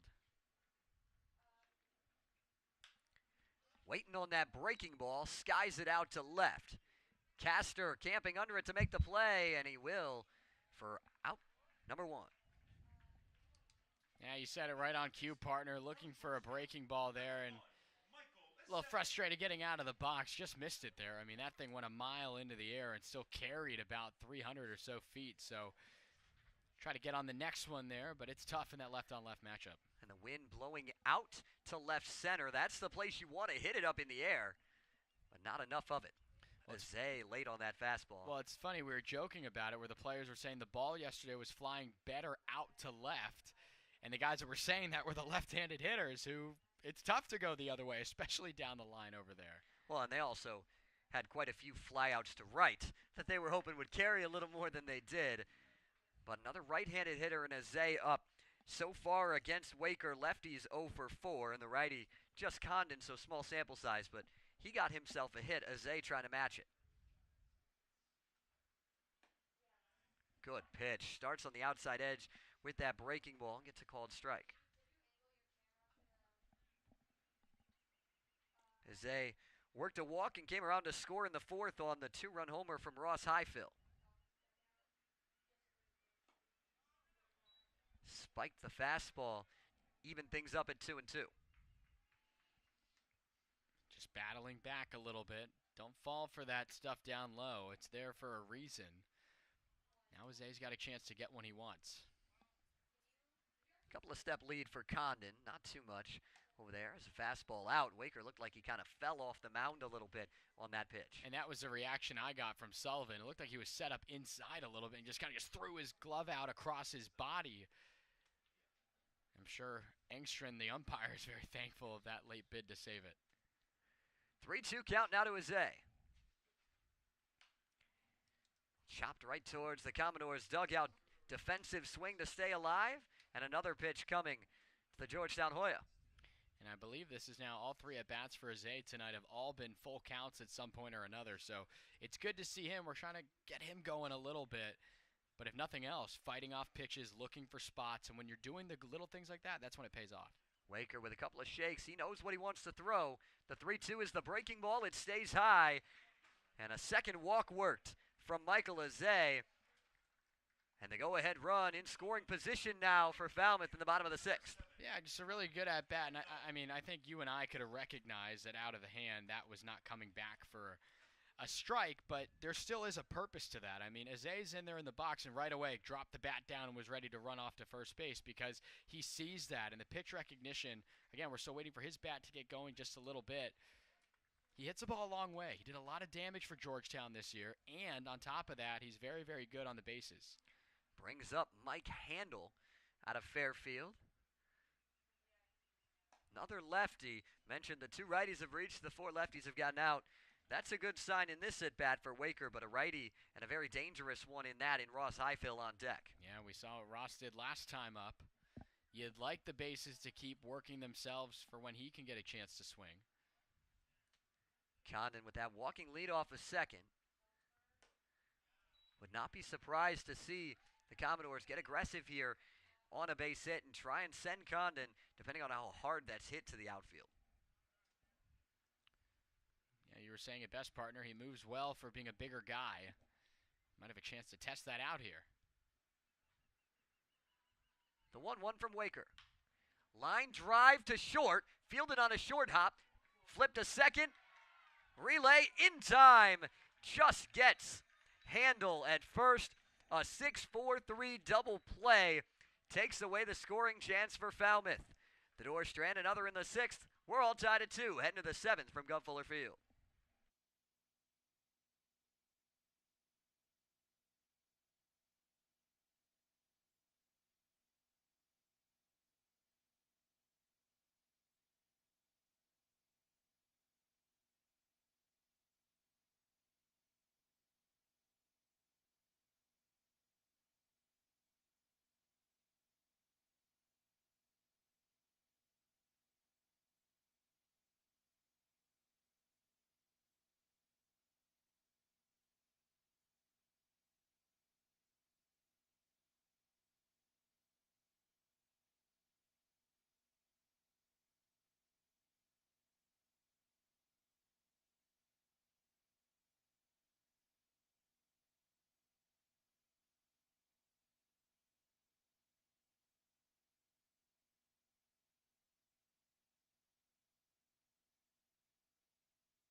A little bit more about Shane from San Diego, California.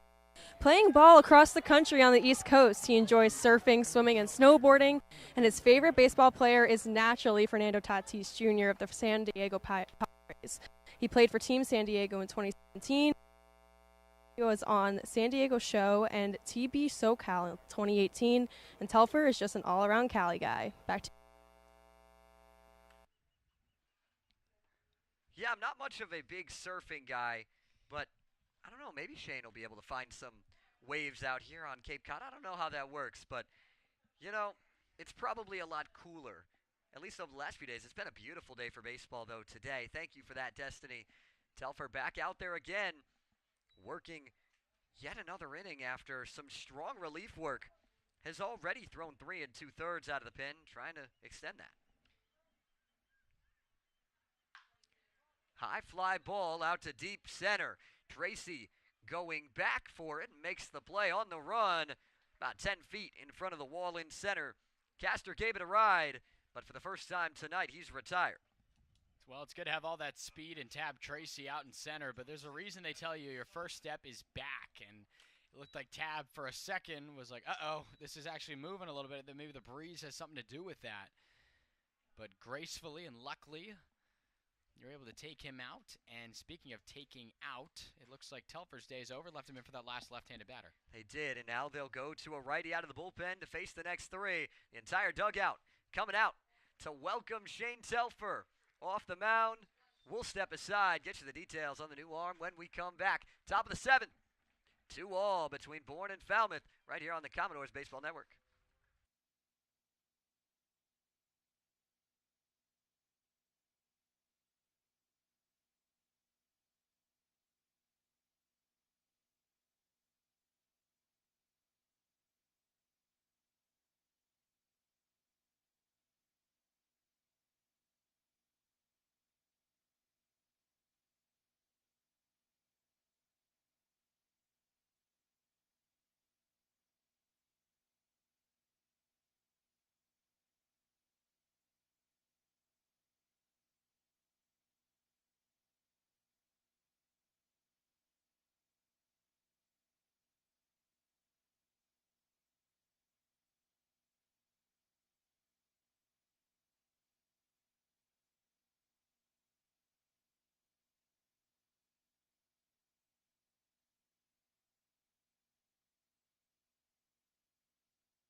Luke Garofalo taking the mound for Falmouth out of the bullpen. Trying to pick up where Shane Telfer left off, and the numbers at Central Connecticut State, outstanding for Mr. Garofalo. Yeah, a lot of relief work. Only one start. The other 21 appearances were out of the bullpen like we're seeing right now. 4-0, 2.22 ERA, had 11 saves, led the conference in that category. 11 earned runs against, struck out a lot of batters as well, 46 to be exact. He's a good guy in this situation. You want to shut the door? He's a good guy to do that. He is, and those 11 saves good for top 15 in the country this season for a Central Connecticut State team that was really good. They dominated their conference, able to move on into the regionals with a win in the Northeast Conference tournament. Got bounced pretty early, but still able to get themselves with a good showing out of that mid-major spot in the Northeast Conference. Now coming out to the Cape, he's going to face some high-major talent. But first, an America East guy, another mid-major hitter, and Evan Sullivan, out of Binghamton University. The catcher 1 for 2, an RBI ground out in the 3rd, singled and scored in the 5th. Responsible for both runs for the Braves, and is even at 1-1.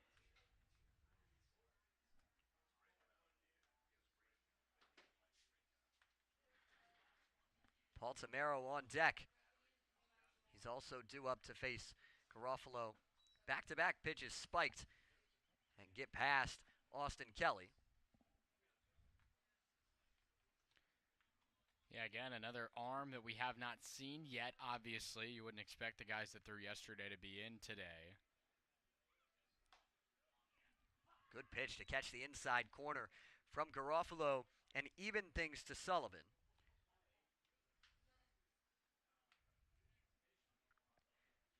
The break even sends Austin Kelly flying. A little bit of gymnastics behind the plate. There from the Lipscomb backstop, and the count runs full. I miss those days of getting to do that myself. I've loved working the backstop. It's fun being involved. You know, people that don't watch baseball can say the game is slow, but, and even to some extent, if you're on that side of the fence, I mean, if you're a position like a catcher, you're always involved. You're always involved. You're the commander. You're the general of the infield. The payoff from Garofalo is a fastball that stays up. Sullivan works a walk. The 9-hitter gets on base for the Braves and flips the lineup card over for Paul Tamero.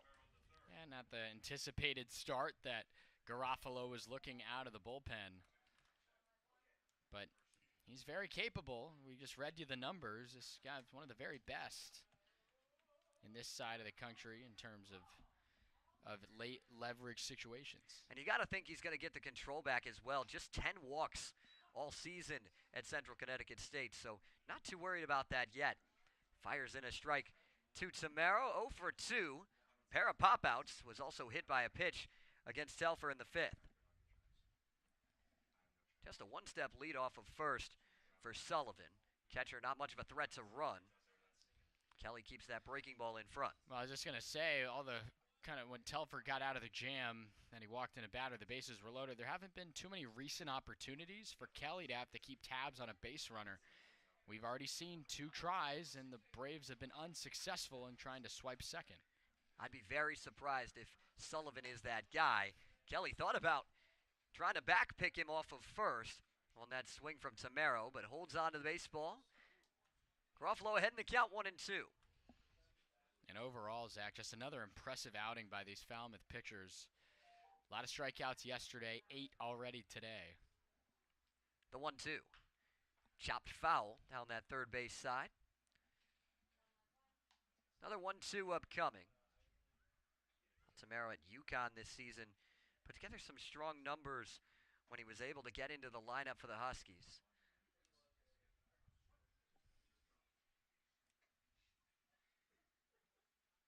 Garofalo, one of 2 Central Connecticut State arms on this Falmouth team. And he picks up his first strikeout as a door for out number 2. Tamero caught staring, and he'll have that walk of shame back to the dugout. Backwards K's. There's been a lot of Bourne Braves walking back to the dugout after some strikeouts. And Falmouth doing a good job here. I mean, we saw the offense yesterday show up a lot. And in a completely different game today, the pitchers are holding up their end of the deal. 13 punch-outs for the staff yesterday, 9 already today, 7 of those courtesy of Shane Telfer, whose final line out of the pen was phenomenal. 4 innings pitched, just the 1 run, 7 Ks. Yeah, he looked really good. You like Ross Highfield's swing, but I think he's been the best Commodore tonight, no doubt. High chopper to short. Keelan fields it on the hop. Easy flip to second. And Garofalo works around the 1-out walk to retire the side in the top of the 7th. It's time to stretch from Gulf Fuller Field. 2 apiece, Bourne and Falmouth.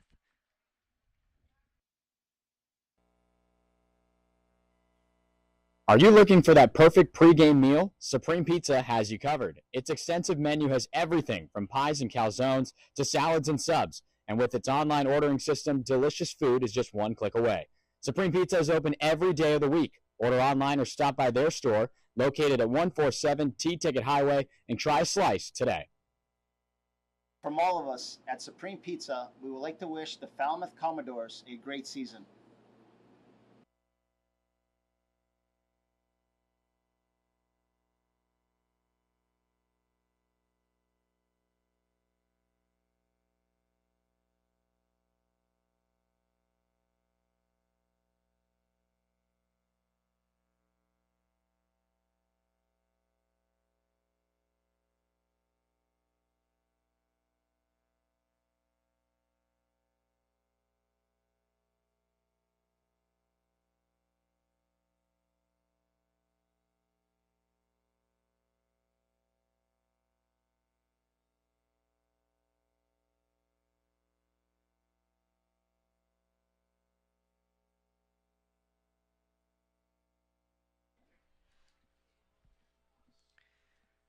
Now that we're all stretched and ready to go, back to the action here in the bottom of the 7th. It's Ross Highfill. Had the 2-run homer in the 4th, the lone runs on the scoreboard for Falmouth.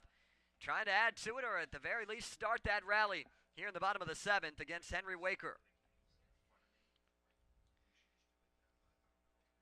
Virginia Tech Hokie delivers high and outside. First pitch breaking ball to Highfill. The Commodores got 2 aboard in the last inning against Waker, but the double play ball off the bat of Handel got Waker out of the threat. Pop up left side. Reynes with a long run towards the dugout, and he'll make the catch just in front of the third base camera down there on the left side for out number 1. Reynes has been running all over the place on these pop-outs. He's had a lot of work over there at the hot corner. Obviously, Highfill getting underneath that one. He's got a pretty swing, that one-handed finish, and on the home run ball, you knew it was gone with the way he finished, but there you can tell just underneath it a little bit, and tough first out of the inning. First pitch swinging from Kelly the other way. Diving stop by Reynes in time. Flashing the leather for out number 2. And Austin Kelly's retired. Well, you were hoping to see Kelly get his first hit there, and if anyone else but Reynes is over there at third, I don't think that play gets made. Just a tremendous job. Quick instincts over there at the hot corner. Obviously, you're not expecting a left-hander to hit it that sharply to you the other way. But good quick reaction, popped up and had plenty of time to deliver the throw. He had to use all of that 6'2" frame. It's coming right back at him, but this one's foul. He had some fancy footwork there to avoid the bag and roll an ankle. He was pirouetting right by the bag. And another try for Tab Tracy. The 32nd pitch out of the bullpen from Waker upcoming. 21 of those strikes. How about the relief work from both arms after their starters? Waker's been phenomenal here so far. Soft ground ball to second. Shojanaga retires Tracy by a step. And a 1-2-3 bottom of the 7th. We're still even through 7 innings of play at Gov Fuller Field. Back with the 8th on the other side.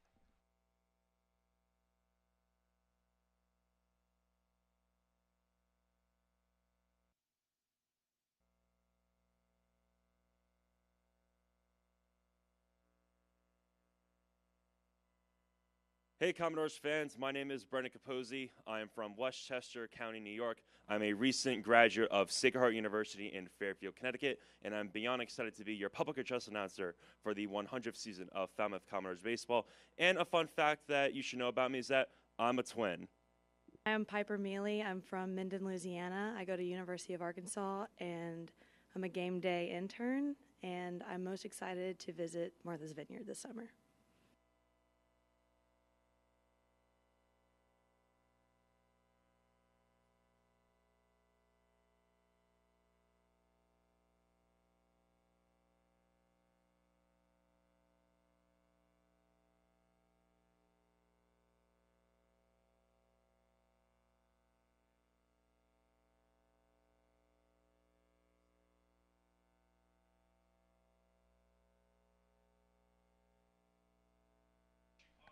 Luke Garofalo back to the mound here for the top of the 8th. Still tied up at 2. The 2-run homer from Ross Highfill. The RBI ground out in the 3rd for Bourne. And the RBI walk back in the 5th to even things up at 2 as Garrett Michelle, Andrew Patrick, and Joey Loyne do up. Yeah, 3, 4, 5 right now for Bourne. This is a good part of their order to come up and try to get things going for them. This is probably biggest spot so far for Garofalo in this ball game. First pitch swinging, soft chopper to third. Going to be a tough play for Azay on the bare hand. Not in time, it gets away. And moving up to second is Garrett Michelle, and the leadoff man in scoring position will go as a base hit and then a throwing error on Azay. Garofalo's got some work to do. Yeah, I don't know what you're looking for there if you're Azay. I mean, that ball just died on the short part of the grass here when he came in to make the play. You got to, Michelle can move a little bit down the base paths. I think you got to eat that one and hold on to it. And obviously on the throw, you're hoping for a pick there from Condon, and not the way you wanted this 8th inning to start. Garofalo has been in these types of situations before. See if he can wiggle his way out of this one with Andrew Patrick stepping in. 0 for 3, a fly out and a pair of punch-outs so far for Patrick. He'll square, pulls back on a called strike. Well, you got to be lively now if you're the corners here. You'd like to put this down. You can put it anywhere, really, if you're going to bunt. Try to get Isaiah to come in so there's not a throw over to third, or you put it the right side so that you keep the ball away from, where you want your base runner, in this case, Michelle, to end up. Squares again, pops it up, and he'll get it down. Kelly fires down in time to get Patrick. He thought he was safe, but I think that ball beat him by about half a step. Yeah, that was pretty close. I mean, you're looking, obviously, for that looks like a routine sacrifice situation, and I think Patrick was trying to get a base hit out of that, and now everyone's going to move in, trying to keep the base runner at third. Massive spot for Joey Lloyd, who enters 0 for 2, a walk and a pair of punch-outs as well. Both those strikeouts coming against Shane Telfer. First pitch, slider for a called strike on the outside corner. It's 0-1. No one working in the Falmouth bullpen. Garofalo trying to find his way through a jam. Breaking ball kept in front of Kelly. Good work behind the plate. He's been outstanding all night. Yeah, he's been really good. Probably the best defender, I'd say, today for Falmouth to this point. There's been a lot of baseballs that, he's... And again, we talked about it yesterday. I mean, the Arms can trust the backstop back there. It's been a lot more consistent back there this go-around tonight. 1-1. Check swing called strike, and it's 1-2. Obviously, you're pitching for the strikeout. That would be great. You get everyone back in normal depth. But you got to be careful. This is a man who's got 80 RBIs under his belt at Delaware this past season. The 1-2. Soft chopper foul. Went to that breaking ball away. Tried to get him to swing through it, but Lloyd gets a piece of it. And I think the most important thing that you mentioned, Zach, is that, Garofalo's used to this. He's been in these spots before. No one warming. I mean, this is his inning, and maybe beyond that as well. Another 1-2. Strike 3 called. Sits him down looking on a breaking ball. A massive second out. And Garofalo now just has to get through Pete Shafretta. Yeah, just looked buckled there. I mean, that's tough if you're the hitter, but what a big pitch delivered by Garofalo. The front door breaking ball. Just getting there and nothing you can do. He just took it the whole way. A big strikeout. First pitch swinging, popped up left side. Azay in shallow left to make the play. And Garofalo finds his way out of the jam. Strands a runner at third, and we're still tied, headed to the bottom of the 8th. Doors looking to take advantage of the momentum when we come back.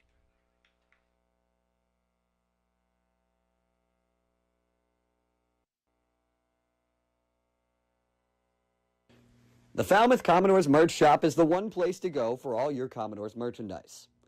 Check out our full collection of hats, including the official game hats of the Commodores, along with shirts of all kinds. And for those colder nights, don't worry, we've got you covered with hoodies and jackets. We've even got bats, balls, pins, and more for all your collecting needs. Speaking of collecting, this year the Commodores are celebrating their 100th year with plenty of Centennial merchandise. The Commodores merch shop is the one place to get your 100th year gear. All the Centennial merchandise is while supplies last, so make sure to get it before it's gone. And hey, you never know who you'll find when you stop in. And there's always something to tip your hat to. Come say hi to us under the press box behind home plate before we close up shop in the 9th. And as always, roll doors.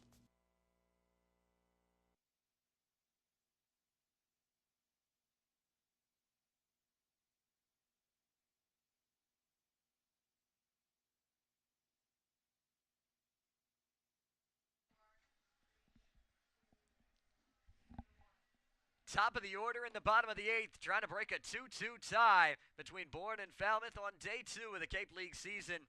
We've had a fun one. I'm Zach Sank alongside Matt Venezia, Destiny Sanchez along with us. It's been a really good pitching duel between these two sides, and it hasn't just been the two starters. It's been the guys out of the bullpen. Telfer was outstanding for Falmouth, and now Henry Waker starting his 4th inning of work out of the pen for Bourne.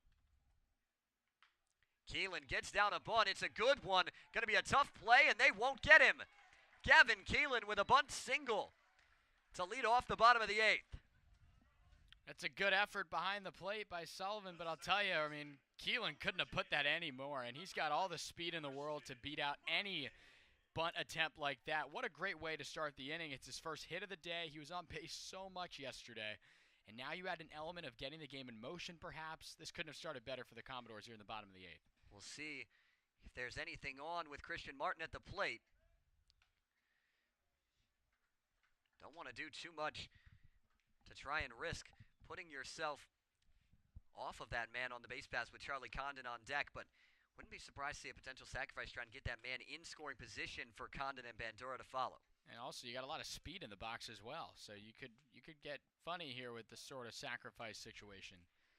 Martin did start to square as Waker lifted the leg, but he was checking back on Gavin Keelan.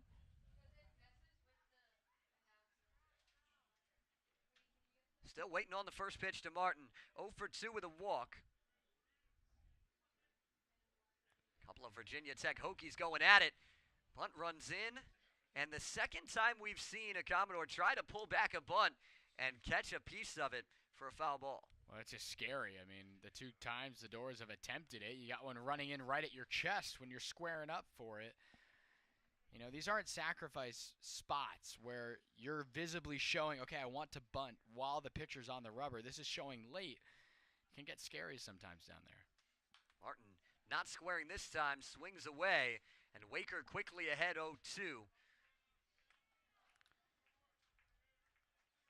Don't be surprised to see that breaking ball from Waker, trying to see if Martin will chase it. See if the Commodores have anything on with 2 away, or 2 strikes, excuse me. Not a big lead for Keelan at first, though. 0-2, soft ground ball to short. Takes a tough hop. Martin sprinting down the line, and they got him. Another double play erases the leadoff single, and Waker continuing to navigate this order. Yeah, it's tough. You almost thought that late hop of life that the baseball took right on the edge of the infield grass could have maybe disrupted Tamero's efforts for the flip, and he fielded it as cleanly as he could given the circumstance, and that's tough because you would have liked this bat right here to get up with a runner aboard, maybe even on second, and now the bases are empty. Charlie Condon takes the fastball outside. He can untie this game with 1 swing of the bat. Had a single against Waker in his last at-bat. Before that bunt single, that was the lone hit allowed by Waker out of the bullpen. Yeah, he got a lot of that baseball. If you're talking perfect, Major MLB The Show, that was one right there, and he's very capable. Takes outside, the count 2-1. Infield playing pretty much straight up against Condon. Deep across the diamond with 2 away. The 2-1. Breaking ball fouled back to the screen. 2's all around here in the bottom of the 8th. 2-2 count, 2 away, and a 2-2 ball game.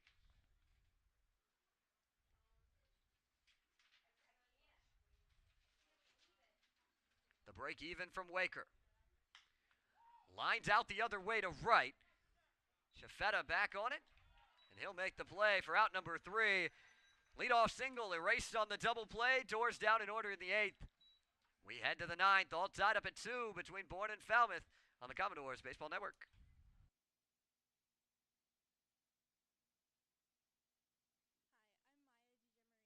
I'm from Bethesda, Maryland. I am here as a game day operations intern for the Falmouth Commodores, and I will be going to North Central College in Naperville, Illinois, and I am excited to be here all summer.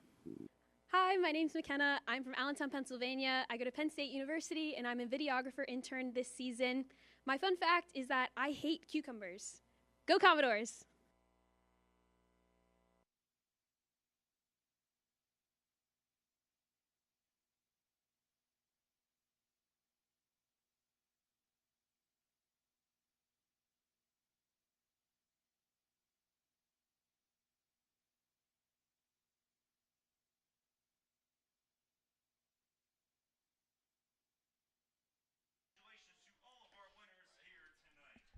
Luke Garofalo back to the mound for the top of the ninth. We're tied up at 2 between Bourne and Falmouth.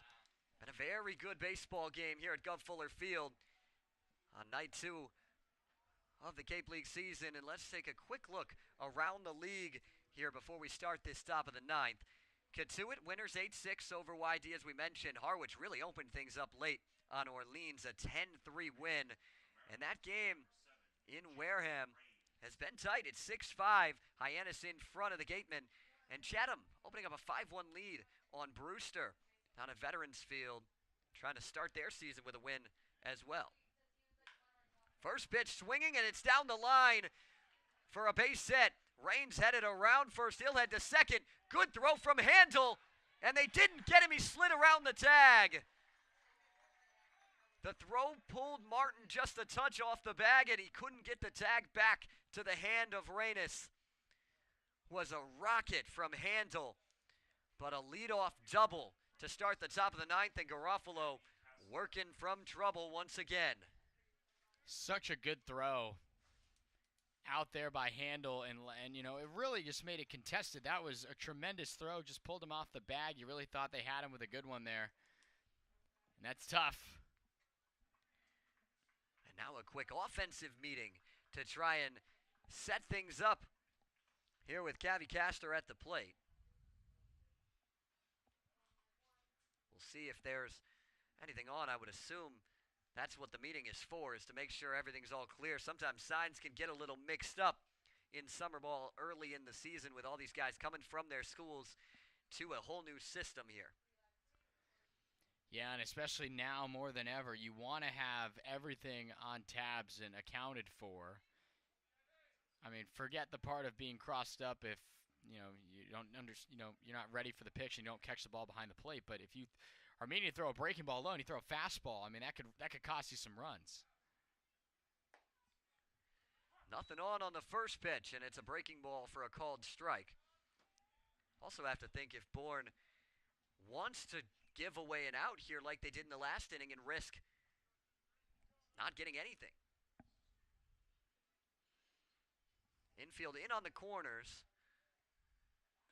Big swing and a miss. Gets away from Kelly, not that far. He might have had a chance to get him, but he didn't throw it. Yeah, I'm surprised that he didn't throw the ball. I think just wanted to keep the situation where it's at. I don't think he knew the ball was that far away.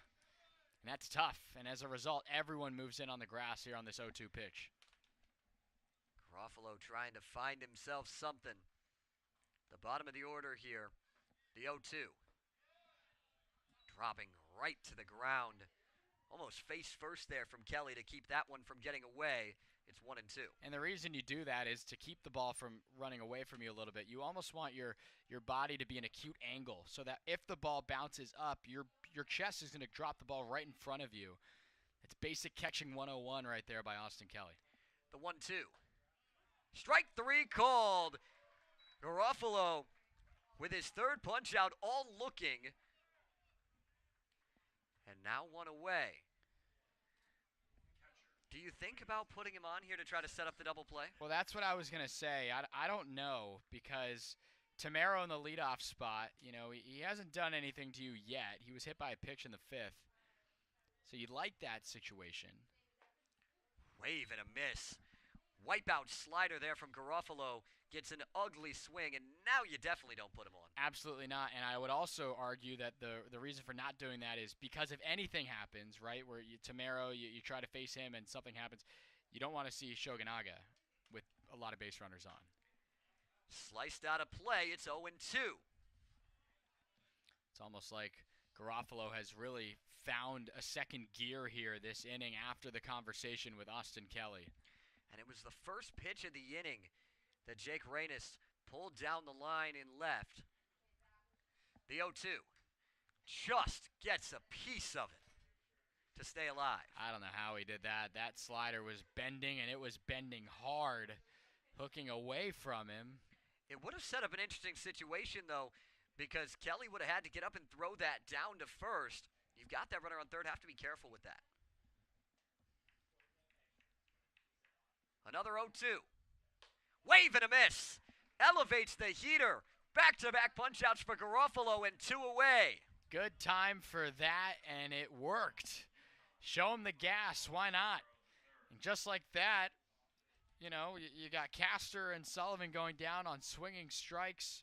Or check that, excuse me, Castor's was looking, but after the double, Garofalo, early adversity, just like last inning, he gets himself in a good spot here.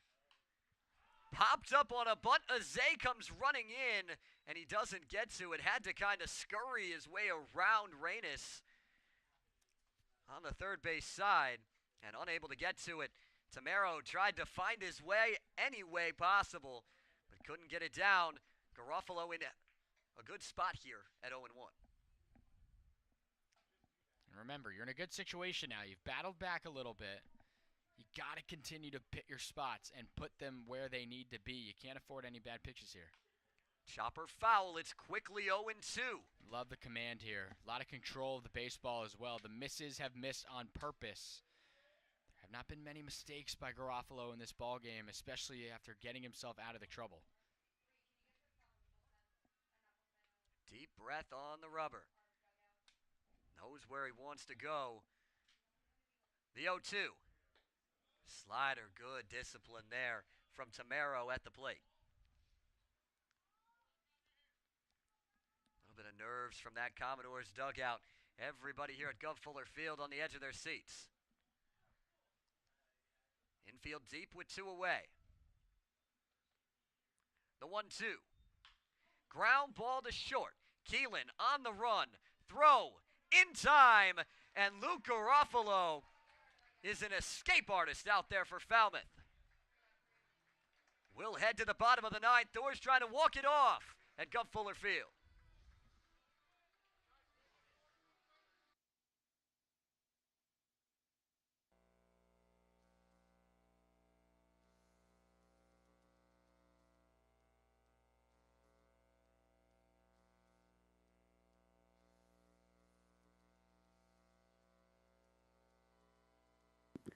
I'm Zach Sedenik. I am the play-by-play broadcaster, or one of them, for the summer with the Commodores. I am from Lansing, Michigan. I go to Michigan State University, and I'm just really excited to get the old-school baseball feel and be able to bring the CCBL action to you guys at home. Hi, my name is Tim Kearns. I'm from Westwood, Massachusetts. I go to Emmanuel College. I'm a game day operations intern for the Falmouth Commodores, and I've been coming to Commodores games since I was 6 years old.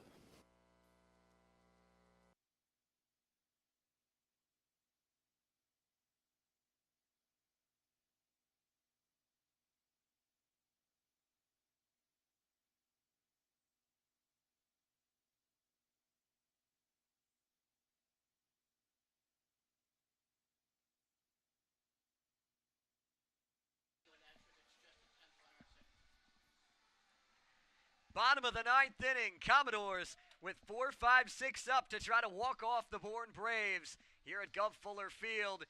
It's been a pitcher's duel on this Sunday night.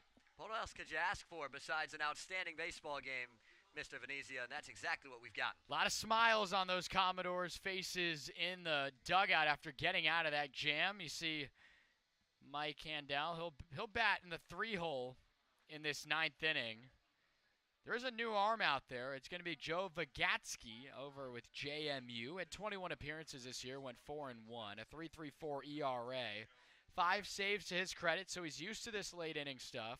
But it's a different situation, though. You're looking for the hold here to extra innings.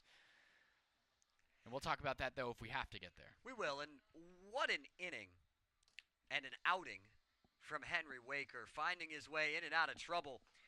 4 innings pitched, 2 hits, no runs, 1 walk, 2 Ks. Yeah, he was good. He was on it. He made the Commodores have to work for it a little bit. Right after the Highfill home run, you know, you go to the bullpen and you're expecting the Doors to maybe find their stride a little bit, and he just shut the door on them up to this point. And now the game gets handed off, as you mentioned, to Vagatsky, but a very capable right-hander. But he'll take on a nice southpaw swing here in Scott Bandera. Bandera lined out to end the game yesterday. Now trying to lead off a rally in the bottom of the 9th today. Hard fastball for a called strike from Vagatsky. Obviously, Zach, a really big game here early on in the season, divisional matchup, but both these teams falling on opening day. They're called strikes. Same pitch, same spot, same result for Vygotsky. Yeah, you can't look for too many more anymore. You gotta protect now. The 0-2. Reaches out and fouls it back. Same type of pitch, just moved it a little bit further out. And Vygotsky, mid to upper 90s right now. Yeah, no, he's pounding it. The ball is jumping out of his right hand right now. The righty kicks and deals the 0-2. Misses low on the changeup in the count to 1-2. He's got an interesting little windup, almost like Clayton Kershaw if he was a right-hander. Right at the top before he starts his leg kick on the way down. Does a little body side jerk a little bit. Here it comes. Breaking ball. And an ugly swing and a miss there from Bandura for out number 1 in the bottom of the 9th. Well, yesterday's game with Falmouth and Wareham here at Gov Fuller Field, it was, the pitchers really were having to work a lot, and at least maybe on the Falmouth end, with their arms. Their bats were certainly making Wareham have to make changes, but it's been a different ball game here tonight. Azay fouls back the first pitch, struck out in the first, worked 2 walks. He's been full count in all 3 at-bats. I'm telling you, he's getting his vision going. He's seeing the baseball very, very well. 0-1 goes straight to the backstop. Lost the handle on that one. Evens up the count. And when you have good, consistent at-bats like you just mentioned, it'll come, and it comes in waves. Called strike. Looked like a slider there on the mound from Vygotsky. And he's ahead 1-2.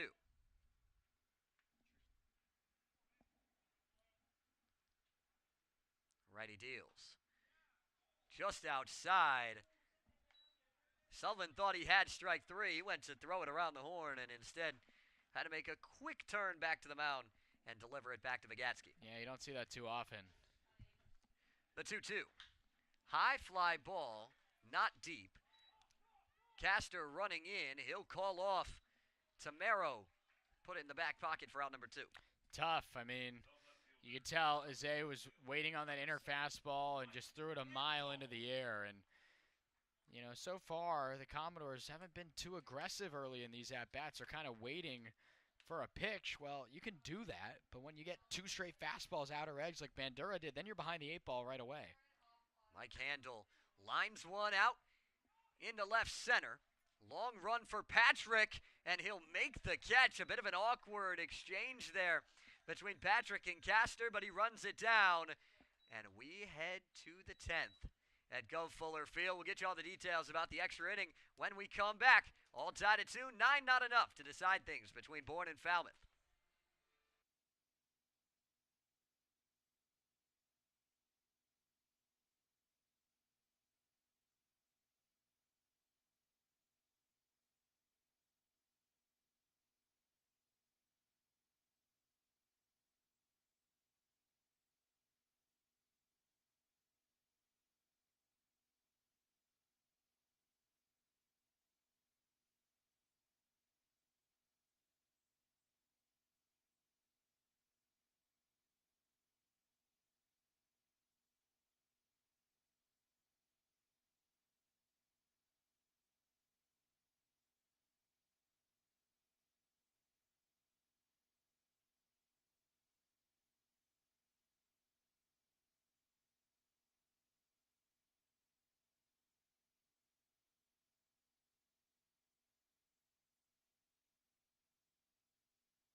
Welcome back. It's the 10th inning at Gov Fuller Field. Luke Garofalo back out there again. We haven't had extra innings in the Cape League for a couple of years. And now we're going to get 1 extra inning here.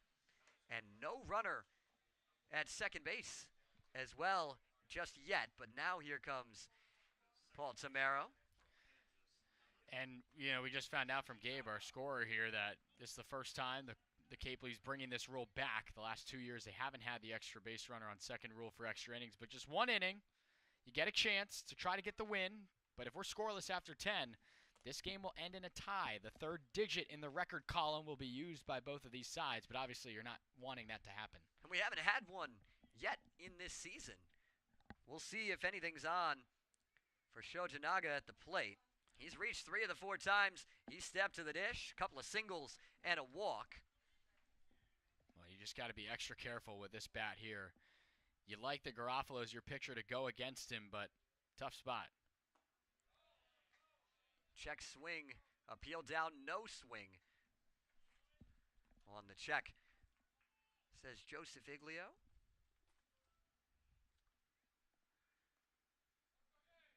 Kind of surprised a little bit that they're not going to, but in the top half of the inning, you want to get more than one to try to put yourself in an advantage as they fields it in fair territory. The throw to Condon in time. He tried to look back Tamero, but Tamero didn't get far enough back. He moves up, works the same as a bunt, one away and a runner on third. A situation that Garofalo has found himself in both of the last 2 innings. It's tough because Azay did everything right. He looked the runner back, understood that I'm going to make this throw across the diamond, and when you got some speed, that's why Tamero's in the leadoff role. He's quick. He bats in the one spot for a reason, and now you got a situation with the infield in. Michelle sends one down the line, a fair ball into right field. He'll head around first and stop there. Bourne brings in a run. They take a 3-2 lead on the RBI single from Garrett Michelle. Yeah, tried to get an inside fastball on the first pitch of the at-bat, and he's been very good at those pitches as Garofalo, but just turning and getting on that one was Garrett Michelle. He's got back-to-back base hits in as many tries, and a big RBI gives Bourne the lead here in the 10th. Brings up Andrew Patrick. 0 for 3 with a sac bunt. Takes a called strike to start off this at-bat. Already 3 full innings of work for Garofalo out of the bullpen. And for those wondering, the Doors are going to have the bottom third of the order due up, leading off with Ross Highfill. So leave it where it is. You got some good bats coming up. Big cut and a miss from Patrick. It's quickly 0-2. With how Agatsky looked in that last inning, need to keep this deficit at 1. Try and allow yourself to just have to score that runner from second base to, at the very least, earn yourself 1 point. 0-2, popped foul. Condon runs over, gets a better look at it, but it'll get out of play. Yeah, and speaking of what you're looking to do next half inning, I mean, you don't want to have to, take the bat out of Ross Highfield's hands. And, he's not a guy you're going to want to lay a bunt down with, so it really will rely on his at-bat to lead off. That could really have a lot to do with what comes after. You also, with a right-handed pitcher on the mound, you do have a left-handed bat in Harrison Povey in the dugout as well, who was really good yesterday. Strike 3 called. Patrick goes down looking.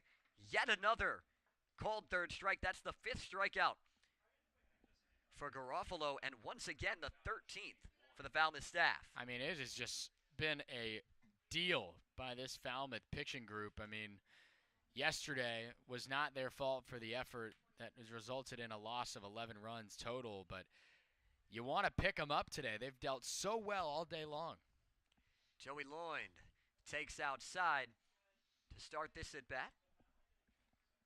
His last at-bat against Garofalo was a strikeout looking. He's had 3 punch-outs today with a walk in his first plate appearance back in the 2nd.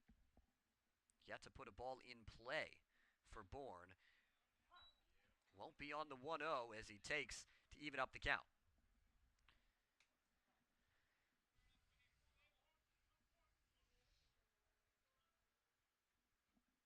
Three-step lead for Michelle off of first. Be surprised if they put him in motion, though. Foul tipped there. And staying alive and keeping the pressure on is Garofalo, trying to get himself ahead in the count against Lloyd. He's got a lot of swing and misses with his breaking ball here. You probably, I think, go back to that here. The 1-2. Elevated fastball. Lloyd pulls one down the line. Will it stay fair? It does. And it gets all the way out of play, and that will save a run. It's a ground rule double. They'll send him back to third. And a big break for Falmouth. And a chance for Garofalo to keep the deficit at 1 with Pete Ciafretta coming up. Yeah, it's just really tough. Unfortunate. Lucky break, though. We were talking about probably wanting to throw that breaking ball. Well, they decide better of it and go with the upstairs heater. And it's safe to say Loynd was all over that one. I mean, that was pulled about 1.5 feet inside the left field baseline. And the Doors are very, very lucky that that ball kept rolling into the bullpen area. Called strike on the first pitch to Pete Ciafretta. He came up with a runner on third and 2 away in the 8th of a tie game and popped out to Michael Azay. Now a chance to break this one open for Bourne. The 0-1. Checked his swing. Able to lay off that back foot slider. 1-1 count. Infield deep all around with 2 away. The lefty and Ciafretta looking for his first hit, but has reached twice already. This time again, just able to hold off. Fires the hips, but leaves those hands back. It's 2-1. Still no work in the Commodore bullpen. They're going to let Garofalo ride here in the 10th. Another one that misses low. It's 3-1. First base is open. And a righty on deck, but it's Jake Reynes who doubled on the first pitch he saw against Garofalo in the 9th. Yeah, you got to find a way to do something here. Put a foot in the door. You can't let this get worse if you're Falmouth. The 3-1. Misses low, ball 4. Bases loaded, 2 outs, top of the 10th. Talk about guys that have high pressure experience. Garofalo's your guy, but so many pressure pitches. It's not just about the pitches for a guy that's been a closer, but it's about the pressure pitches, and almost every pitch he's thrown has been a pressure pitch. Yeah, absolutely. I mean, he's getting a workout in these high leverage roles. I would at least think maybe a conversation from Mike Landry, but none being had. This is all Garofalo the rest of the way. Called strike, first pitch breaking ball to start things to Reynes. Former Maine Black Bear headed to Maryland. He's had quite the day at third base today, Zach. Got himself in the hit column in his last at bat. Checks his swing, and he went around that time. It's 0-2. We had a similar spot where we saw the double down the line, ahead of the count. You go with the upstairs fastball, it costs you. Now it's 0-2. Let's see what they go with here. I think the breaking ball. The 0-2 is the breaking ball. It's lined out to right, long run for Bandura, and he'll make the play. The Braves get one, but leave them loaded. Falmouth trying to tie things up and walk it off in the bottom of the 10th. We'll get you that action right on the other side of the break. You're not going to want to miss this one, folks.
Bottom of the 10th.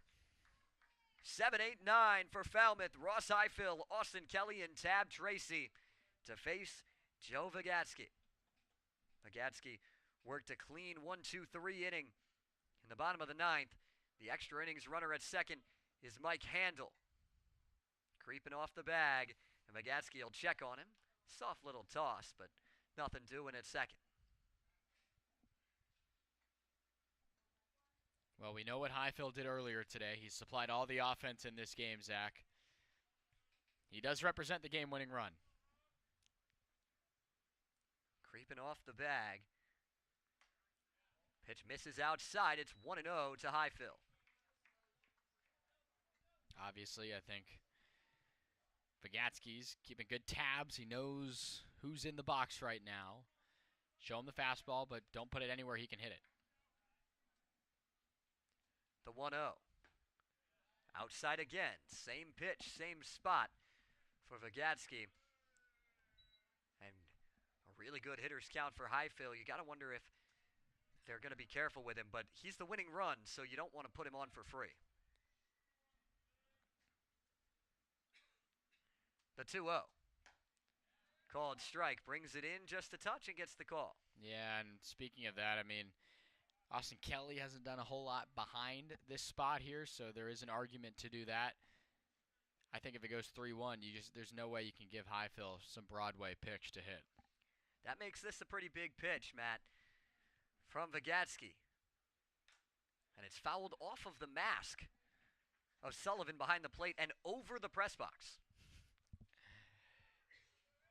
Not able to get that one from where we're at, but a good healthy hack, literally straight back off the mask of Sullivan back there, and that's why Engstrand, the umpire, was checking on him a little bit. 2-2 count to number 22, Ross Highfill, in a 3-2 ball game, bottom of the 10th. The pitch. Low and outside, count runs full to Highfill. It was his blast back in the 4th that put Falmouth briefly in front 2-1 before giving up one in the top of the 5th. We remained deadlock all the way to extras before that run came in on the RBI single for Bourne in the top half of the 10th. The payoff. High pop-up. That's going to get foul out of play. Highfill spoils one and stays alive. That might be the first time we've seen Reynes run on over to foul ground and not have a play on the baseball. He's had a lot of putouts right in that same area in front of his team's dugout. But a good battle. You know, you see a pitch there, you fight it off. You're going to keep making Vigatsky work. He's looked really good, as we've talked about. But make him earn this one.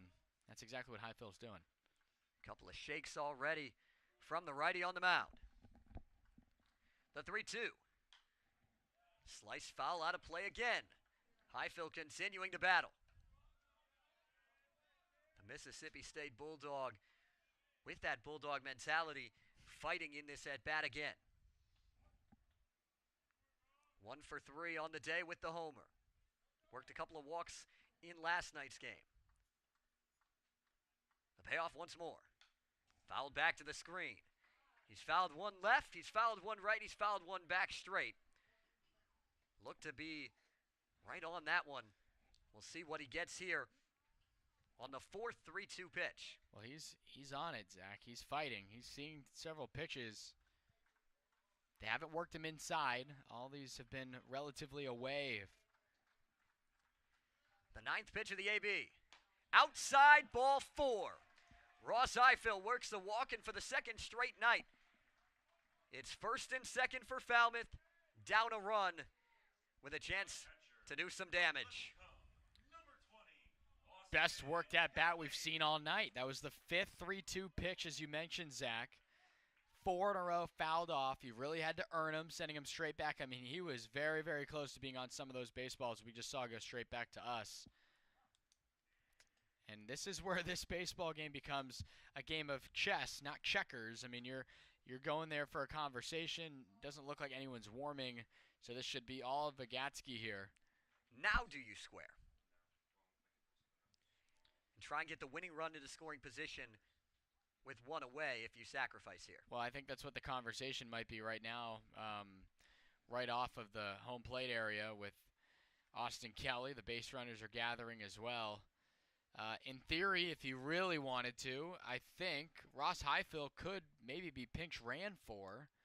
This could be a spot where Povey comes in, and he's high-fiving his teammates right now. It looks like he's still going to stay in the game, but that wouldn't be the worst idea. It would not. And it looks like he will remain in.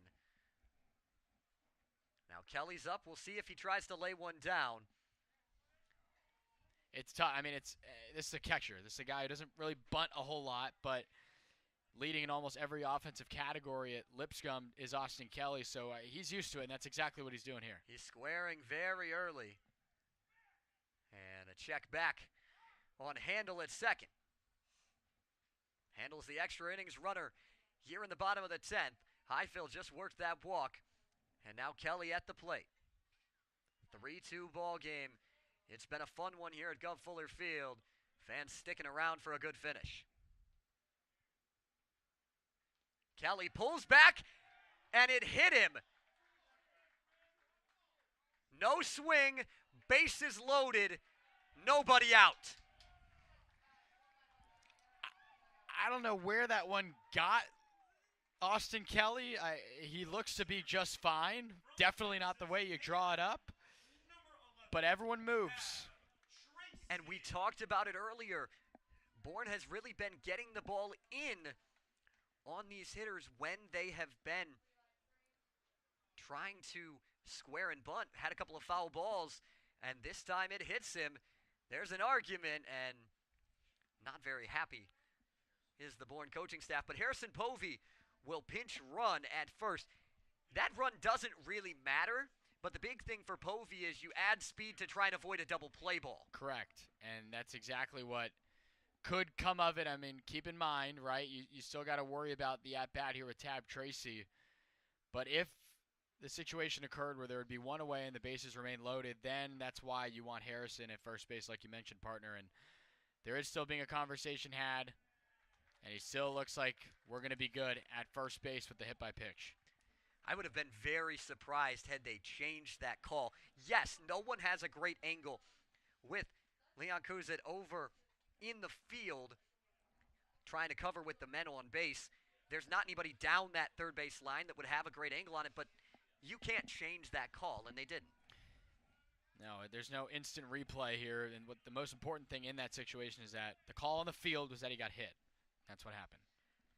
Tab Tracy steps in with the bases loaded. Winning run at second. Called strike. Pitching backwards, a first pitch off speed to start the at-bat to the Commodore center fielder. Yeah, Tracy's been good. He had the base hit his first time around. A strikeout and a ground ball out last time. But 2 hits yesterday in the opener. The 0-1. Runs inside. Brushed him back. It's 1-1. There's nowhere to put Tab Tracy. I was just going to say, I mean, you can make him think a little bit, but you can't afford to hit another base runner here, and that's exactly what they did in the previous at-bat. Fagatsky's looked a little rattled since he had that dominant 9th inning hold. Tying run at third, winning run at second base. Ground ball to first. They'll throw to the plate. Tracy down the line. He's safe. But they cut down Handel at home. Bases still loaded. Same situation now, but one away. For the top of the order, it's Gavin Keelan.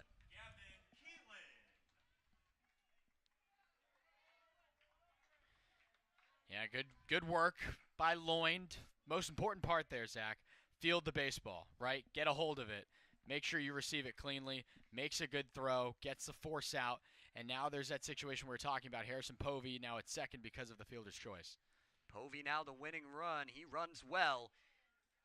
Tried to go backdoor breaking ball and missed it. Got to bring up in this situation, too, the new padding on the backstop. It's not brick like it used to be here at Gov Fuller Field where the ball would bounce straight back. It might take a different hit depending on where it lands on that padding. The 1-0. Little flare down the third base side. Reynes almost just made a phenomenal play, but couldn't get to it. Honestly, if he lays out, that might not be the best situation not for him at all. Because he would have had to get up and make a throw to the plate. Would have taken 2 perfect plays, but instead it's just a foul ball off the bat of Keelan that evens the count.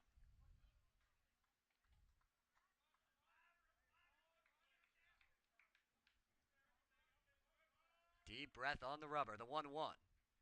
Outside, it's 2-1. You're in a hitter's count now. Keelan's been very, very good at the top of the order so far through 2 games. 1 for 4 to this point tonight, but he's seen pitches. Christian Martin on deck. The 2-1. Muscled off foul. Evens up the count 2-2. You got to put a ball in play here if you're the Commodores, just like you did on the previous one. You got to give a chance for the Braves to have to make the play in the field.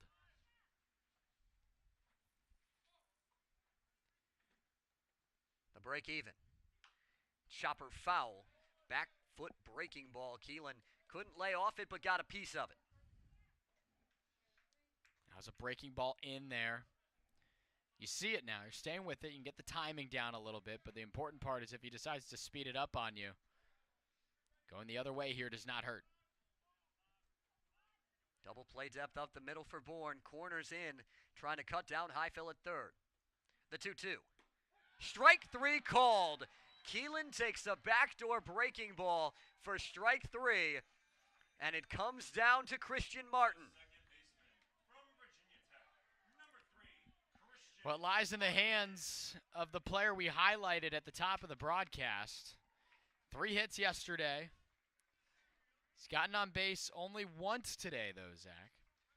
Can make up for all that here with this at-bat, but now you got to find something clean to advance the runners. Bounces one in. It's 1-0. And again, like everyone in the lineup wants to be in this spot. You want to be the one to deliver. And if you had to pick a guy through this point in the season, there could be a lot of arguments for Christian Martin to be this guy in the box for Falmouth right now. Looks comfortable from that left side. The 1-0. Chases a heater up. Evens the count 1-1. Well, I think he was sitting on the fastball. Maybe it's a good thing he didn't make contact with that one. He was trying to put that one well over the right field wall. Now evens the count. It's 1-1. The pitch. Misses down. It's 2-1. Charlie Condon stands on deck for Falmouth. Only way he's going to come up is with a walk, or I guess an infield error or single could bring him up, but a base hit is going to end this ball game, and an out will also end it. It's 3-1 to Martin.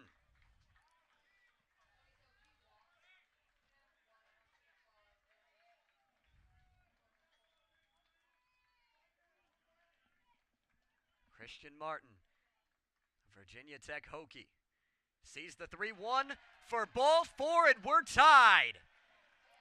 Vagatsky walks in the tying run, and Charlie Condon's up with the bases loaded and 2 away. Well, the Commodores, more importantly than nothing else, have earned a point in the standings. That's the biggest thing on that pitch right there. Regardless of what happens, you've improved from where you started tonight. And now it lies in the hands of the best freshman hitter in the country out of Athens, right here for Charlie Condon. First pitch, a called strike on a fastball on the outside. Condon 1 for 4 with a single in the 6th. First time that he's seeing Vagatsky. The winning run at third in Harrison Povey. Chopper right in front of the plate. Vagatsky fires. In time and a tie. Both teams strand the bases loaded in the 10th. They'll split the points here on this Sunday night at Gov Fuller Field. Well, you know what? You're not a fan of the outcome. You're not a fan of the outcome maybe in the sense you didn't get the win. But you come into the bottom half. You know you're chasing a run. You had bases loaded, nobody out. I think that's the biggest kind of gut punch it might feel like for Falmouth because, you know, I think I like this lineup's odds of bases loaded, nobody out trailing by a run to come away with a win. I mean, you had the top of the order to come through, right? A base hit wins this ball game, Zach, and it's an unfortunate kind of ending, but you'll take it. You'll take it. You've improved in the Western Division. You lie even with the defending champs of last year, and now you can get ready for tomorrow, your first road game against Harwich. Yeah, tough feeling for Falmouth, and a feeling that I'm not sure a lot of these guys have felt with it being a tie. Not something you see in the collegiate ball. But with more to close things off, we'll send it down onto the field with Destiny Sanchez. The Doors were able to come up with a tie in extra innings, and there were a lot of contributions to tonight's game, one of those being the bullpen. Telfer coming in with 7 strikeouts in 4 innings, Garofalo with 5 strikeouts in relief. There's more productivity coming out of the bullpen, which was a struggle last night. Now the Doors have been home for 2 nights. They will be away at Hartwich tomorrow night, so it should be interesting to see if they can start a win streak away at Hartwich. Back to you guys in the booth. Thanks, Destiny. A point for Falmouth. That moves them up in the standings, and with every other game in the Cape League almost done, we've kind of got an idea of where these standings are going to be at, and Falmouth and Bourne are going to be most likely sitting in a tie for 4th place, because Kentuit got a win, and Hyannis up 11-5 on Wareham. That would put Kentuit, Hyannis, and Wareham all with 2 points, Bourne and Falmouth with 1. Yeah, I mean, again, it's still so early, right? I mean, obviously the games matter and will add up in some crazy way that there's no way we can predict, or in early August, obviously. But, it's you got to look at it. I mean, again, no damage, right? You've only improved a little bit, and that's what we saw today. And, again, the big swing by Ross Highfill, obviously early on in the ball game, but with such a good lineup, especially with the 10 runs we saw these guys put up yesterday, Zach, I think you would have if you could say that this offense would have had a chance over 5, I guess 6 with the extra innings to find a way to improve more than they did with that 2-run home run back in the 4th, I would have agreed. And they were held in check against a really, really good pitching staff, and that's just what it is today. We saw good pitching. We did, and a lot of double play balls and a lot of unfortunate breaks for Falmouth, but able to scrap and find a way to get a point. And that point, with how these standings normally play out, will almost certainly come back to matter later, and you'd much rather have it than not. Sure, and I think the other thing to point out as well is that, if it weren't for Austin Kelly's 2 throwouts, right, I mean, I think the Bourne Braves should have, if they weren't trying to be too aggressive on the base paths, you could argue that with 9 hits and the situations they could have had themselves in, obviously things depend on each other and how things work out. But I think the Commodores should be very satisfied with how they battled. They were down early again, just like they were yesterday.